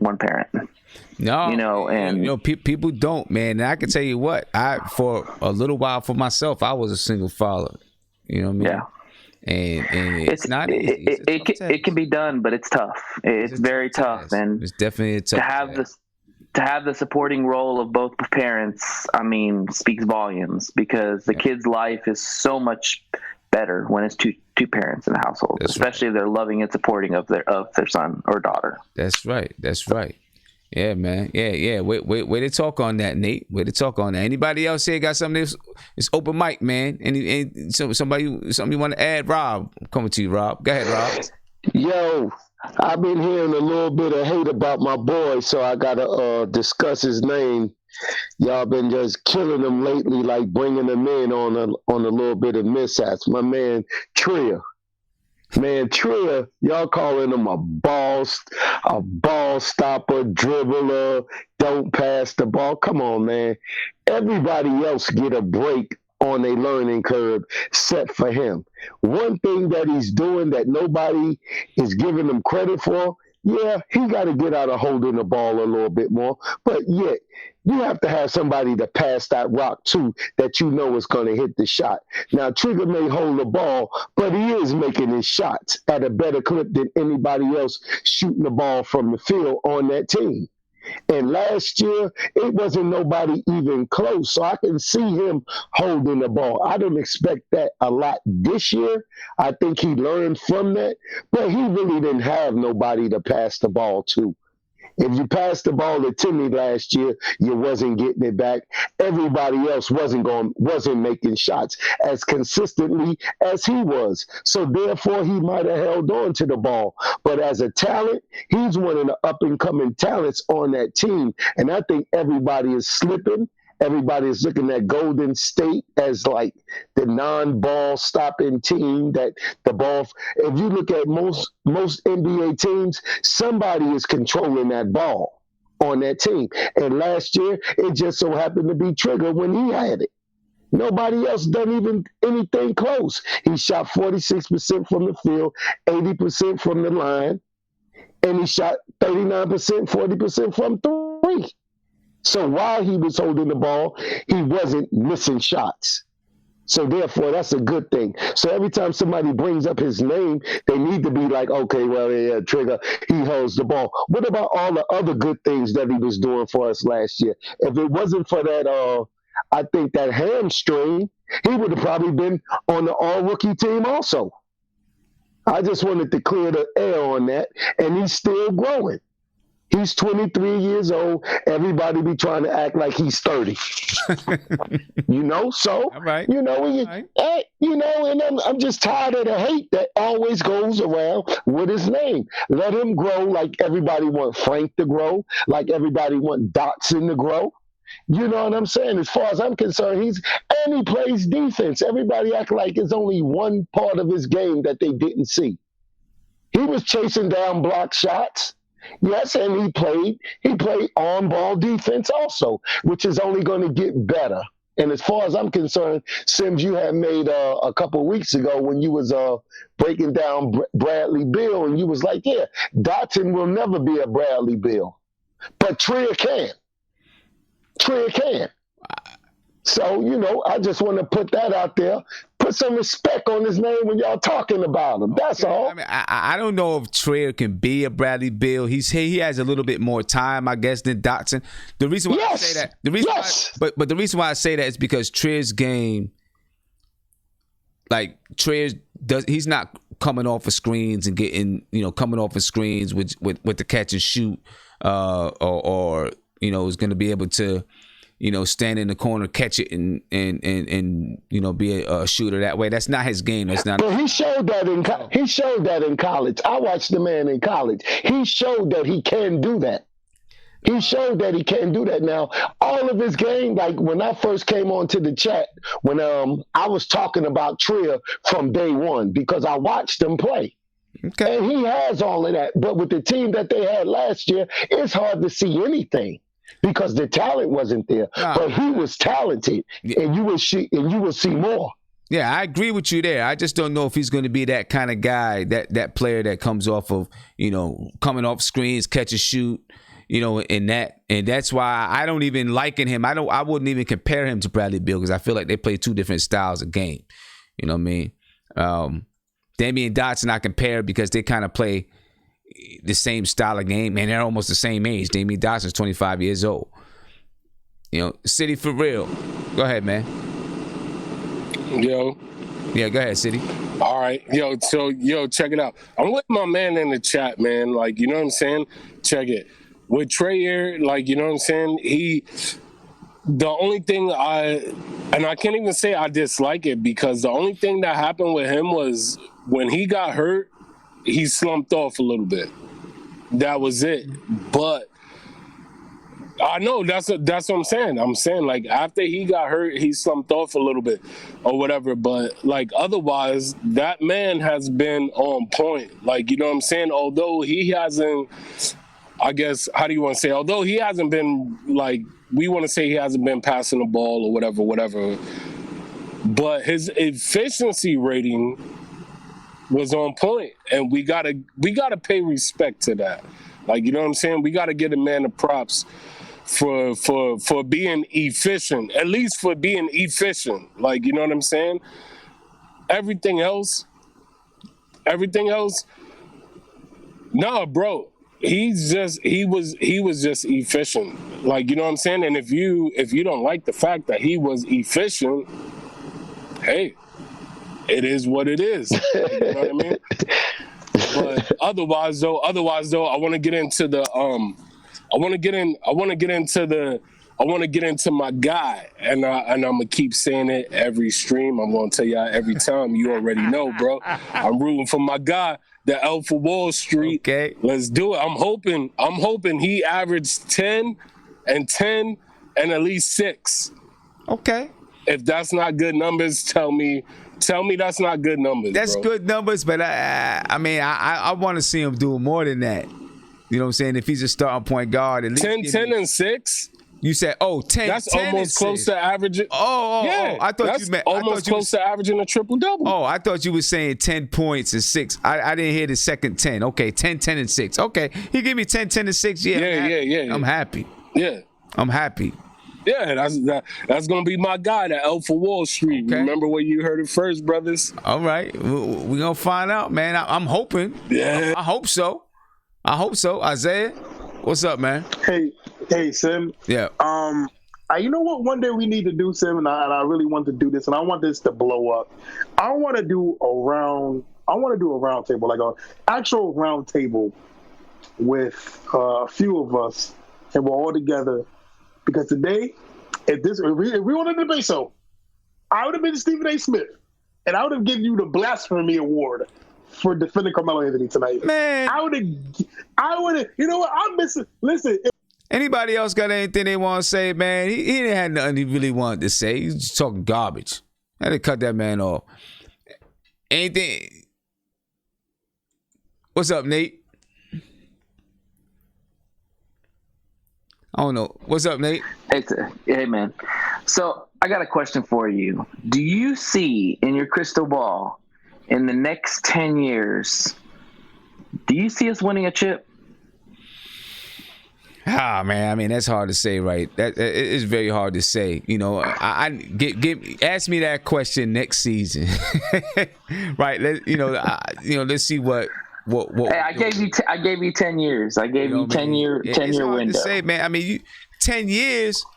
Shoot, you talk about a 10-year window. Yeah.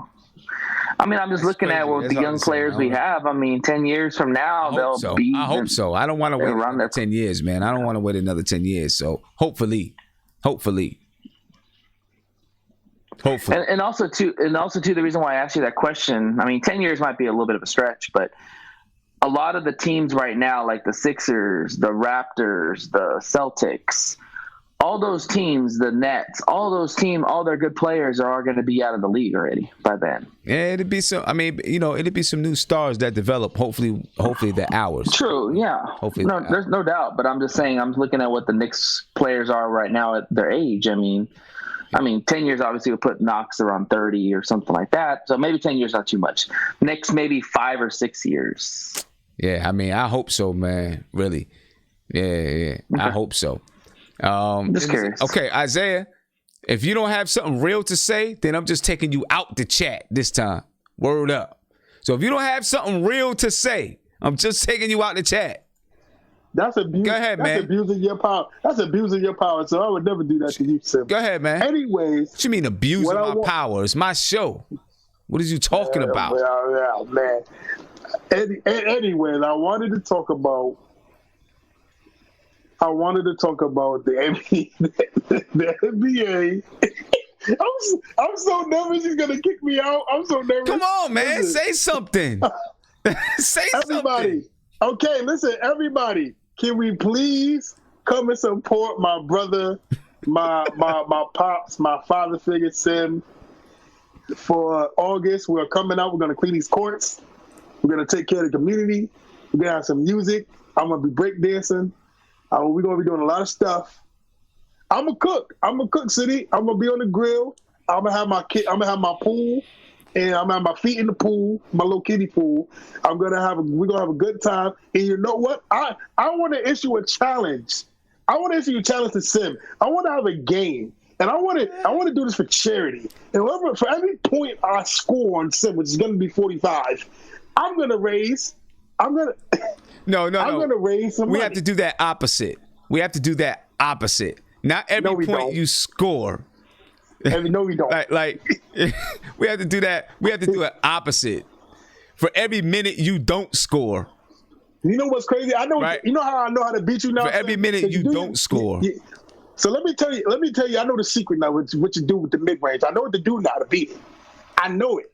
I've been studying it. I've been watching the video, which is fake, by the way, but I've been watching it. I know what to do. I know how I'm gonna beat it, and it's gonna be like taking candy from a baby. I guarantee it. Bet you study. You study up. Anybody else wanted to get something in before I go back to a couple of callers real quick? Hey, Nate. Who else? Anybody else? Let me come to Andrew, because Nate done went like 80 times already. Go ahead, Andrew. Yeah, I mean, I wanted to go back to what you were saying about LeVar Ball, and I totally agree with you when you talking about the black fathers being there, man. And the reason why, he gets so much hate and he gets so much, the media just against him, because he's preaching black empowerment. And they don't really want that in America, man. They don't want these guys to be empowered, man. That's why they typically hate on these brothers like that. You know what I'm saying? They don't want these brothers to start thinking for themselves and making their own sneakers and stuff like that. They don't want them doing that, because then if that's the case, they can make their own NBA if that continues. So of course they're gonna want to shut that down and paint them as the villain. And what Gormo was saying, when he was saying like how they prey on the kids that come from, they just have their moms there. It's simple and easy to prey on those, because a lot of these black mothers, they struggle raising these young men, and they struggle raising them, and they just dangle dollars in front of them. Of course, they're gonna go that route, and it's easy to manipulate, control them, and mold them into the image you want them to be. Mm-hmm. So they don't want no strong black men up there like that. They're not trying to allow that in the NBA. I was having this conversation with somebody just about sports in general. Talking about the college players getting paid and things like that. And I told him, I was like, you gotta, you talk about, boosters paying players and giving players money, but you got to understand where a lot of these kids, not all of them, but where a lot of them are coming from, and they might be struggling financially. And if a college booster is like, we're going to give you $150,000 to make sure your kid comes to this school, these parents, they're going to take it, because they're going to take it, right? They may have they might have other kids they got to feed. It's things that they got to do. You know what I'm saying? They got to live. They got to survive while this kid is playing that year in college, or 2 years in college, or 3 years in college before they hit the league. People got to understand, it's rough out here. It's tough out here, man. But well, of course it's tough for black people due to the simple fact black people don't have something called generational wealth. Exactly. We don't have that. So you know what I'm saying? So of course they're going to definitely prey on those kids in the city that come from broken families. The system's already monitoring these kids. You understand what I'm saying? Yeah, man. It's it's a world out there that it needs to be watched, and people, what players are doing. You talk about player empowerment and things like that. You're taking control of their careers, taking control of their brand, taking control of their lives. That's exactly what they need to be doing. And it's good that we have such a strong, well, not we, but the NBA has such a strong players union, right? Because if you didn't have a players union, then owners in the NBA would all of a sudden look and say, wait a minute, they have too much control over what's happening. So the players union has to stay strong and be strong so that they can continue to let these players or continue to make sure that the players have the empowerment that they are having right now and continue to have more empowerment and not look at it as the players shouldn't look at themselves as employees. They got, they look at themselves, they're a partner with these with the basketball teams. Don't look at yourself as an employee. You got to look at yourself as a partner. So when you're negotiating, you're looking at yourself as a business. You're looking at yourself as a partner. You know what I'm saying? And you start to build that, what Andrew was just saying, you start to build that generational wealth. Now, hopefully, I will say this about the NBA, at least from what I understand, and a lot of it has to do with the players union. They try to put in programs to help some of these kids be able to manage their money better and do things like that. But you really got to have some of the older players be able to come back and teach some of the younger players how to handle their money. And hopefully these kids are smart enough and they have people around them to help them to grow and build their money so that they can start to have that generational wealth. Obviously, when you relate it back to the community, it's only those players that's in the NBA, there's only a certain percentage of players that make it to the NBA and start to make that kind of money. You know what I mean? And it doesn't always relate back to the community and the kids in the community. And it takes people like us to teach the kids in the community how to build something from nothing. You know what I'm saying? People like us that have done it to go back and teach these kids how to do it and then how to become how to save their money, invest their money, and build and grow, become stronger so that our communities can be, black communities can be strong. You know what I mean? Because right now, those black communities aren't as strong. But I don't want to get too deep into this conversation here because this is a sports show. So we could talk about this. We can have a whole nother thing on that. I don't want to get too deep into it. You know what I'm saying? Guillermo? Yeah, I was actually going to talk about how James Dolan actually might not be as bad as people make him out to be on the so-called woke side, but I'll say it for another day. But actually, Guillermo, I don't think he may do some stupid stuff, right? Right. Kind of like LeVar Ball, so sometimes says some dumb stuff, right? James Dolan he might do some stupid stuff sometimes, not sometimes, a lot of times. But I think he's one of the he's the type of an owner that I think he does give chances to people, to players, because James Dolan's been through alcoholism himself and cocaine. And cocaine, exactly. And I think that because of his experience, he's not afraid to give some of these players or coaches or whoever a second chance to try to redeem themselves. I'm just saying, like, I know people get in James Dolan because people say some of his stupid decisions, but obviously a lot of that's the media. Like, I was looking at the Isaiah Thomas thing, right? And people would get mad at the Isaiah Thomas thing. Now, Isaiah Thomas was actually one of the best talent evaluators in all the NBA. Marcus Camby, Tracy McGrady, I think Bibby as well too. This guy has he had an eye for talent. Now, being a GM and working with people, no, he was never going to be able to do that. James Dolan, whatever.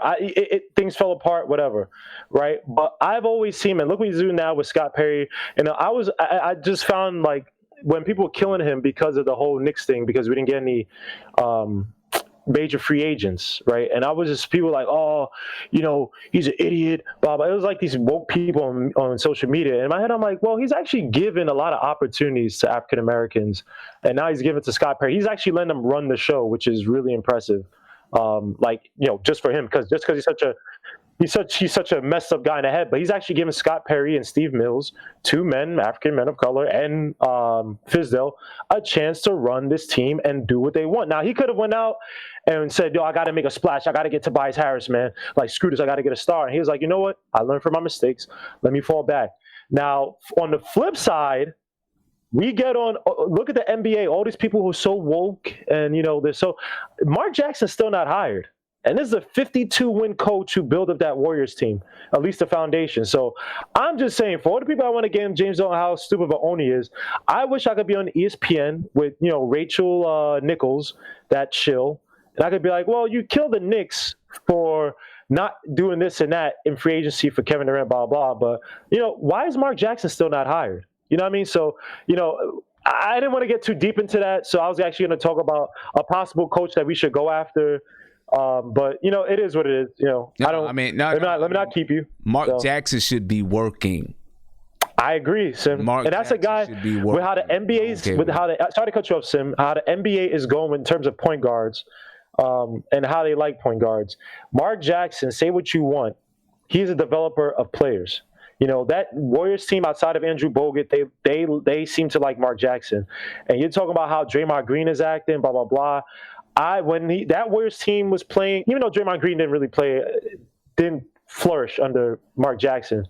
But that team seemed to be developing. I just get mad at the fact this guy he's a former player. I think he's a Hall of Famer, right? He's not a Hall of Famer. Oh, my bad. He was one of the top point guards. You could say top 30. Mark Jackson. I thought he's a Hall of Famer. I might be going crazy, but I don't know if he made it yet. I think he will be a Hall of Famer. I think he will. One of the best passing point guards of all time, you could say. And it gets me mad that he's not getting a job. But these new coaches from college, they're doing this experiment, and I'm not being sexist. I'm not ishing on her. The whole Becky Hammond thing, and it's like, she's going to get a job before Mark Jackson, who's like, 52. And I'm not saying anything against women. I'm just saying Mark Jackson won 52 games. I'm just saying, I know he has his Christian beliefs, and I just get mad at the fact that he can't have those beliefs plus play in the NBA. Like, it's like you have to fit a certain criteria as a black guy to be a coach. It's like, really? You should be free to do whatever. Becky Hammond, whatever. If what's her name wants to give her a chance, that's fine. It just doesn't make sense to me at Mark Jackson having a job, man. Yeah, he also, has to. If I don't know everything, obviously we don't know everything that happened in the locker rooms and stuff like that. Some people say that he tried to push his religion on people or whatever. I don't know. You know what I'm saying? But it's no reason that he should be out of a job for this long, man, if it's just that. You know what I mean? Hey, fellas, I'm going to ask you to keep it quick. I'm going to come to City, then I'm going to come to Isaiah's. Keep it quick because then I'm heading up out of here, all right? City, go ahead. Yo, hey, man. Again, you already know what I'm about to do, man. I'm about to tell you, I'm rooting for my guy, the Elf of Wall Street. All right. Let's get it. And then, first and foremost, I want to say let's get you to that 10K mark. Let's do it. Oh, it's going to Let's do it. Let's get you up there. We're going to get up there, man. Let's get you up there. And then last thing I want to say, man, I want to touch on something Gromer said, man. Like, I just want to say this, man. It's easy for us to put things into perspective where we're talking about I don't even want to say that because then I'm getting back on the Melo topic or whatever. But, like, you know what I'm saying? My whole main thing is this, and I want to leave it at that. Like, you know what I'm saying? For all the Melo guys out there, I'm a Melo guy. I love the guy. I'm not trying to take anything from him. The main thing I want to say is this. As many people as you play with, and you couldn't get them over the hump, if you're a Melo guy and you're saying that he's the ish and he couldn't get those teams over the hump, sayonara. That's all I got to say, brother. All right.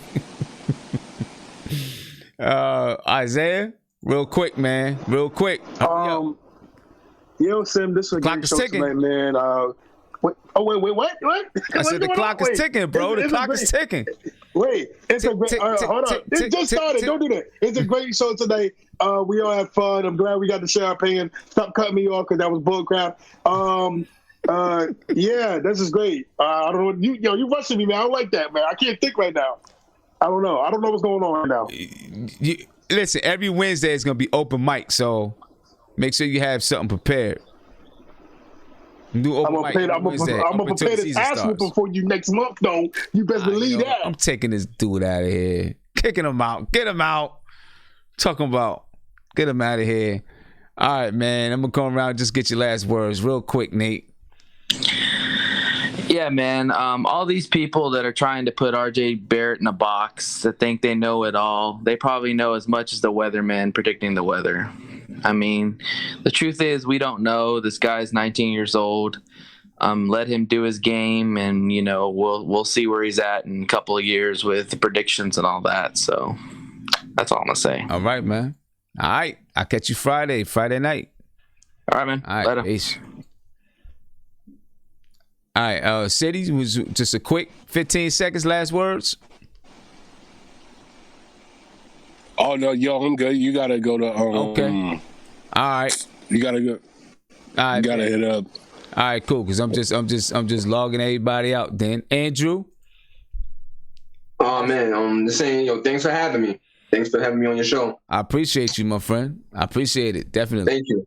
All right, man. Have a good one. Catch you Friday. All right, peace, bro. All right, and Gormo. Yo, man. Excuse my language, but asshole Sim Taizé is the funniest shit. Excuse me, the funniest thing, man. So I see you on Friday, Sim. Peace, man. All right, man. I'll catch you Friday. Peace. All right, ladies and gentlemen. And I see my man, first City for real, and I seen Ernesto in the chat said, 10K subs by training camp. That'd be beautiful. But you know what? When it comes, it comes. I'm not worried about it. But if we can get there by training camp, let's do it. Let's push it out there. Let's get there. You know what I'm saying? Share it out to everybody. Get people to sub it up, man, and we can make it happen. I appreciate you guys for being on with me, man. It's 1:30 in the morning. I got a bunch of work I got to do. I have a big meeting on Friday, so I got a bunch of work got to do. I'm about to get to that work, knock it out. And remember, like I said before, VIP members, you want to have a chance for this, become a VIP member. You can have a chance to win this signed Frank Ntilikina poster. Got a certificate of authenticity. You know what I mean? The contest rules will be out on Monday. So you have until Monday, ladies and gentlemen. Also, subscribe to the channel. If you're not subscribed, ring that notification bell. You'll be notified anytime I go live, drop a video. And this fly is getting on my nerves.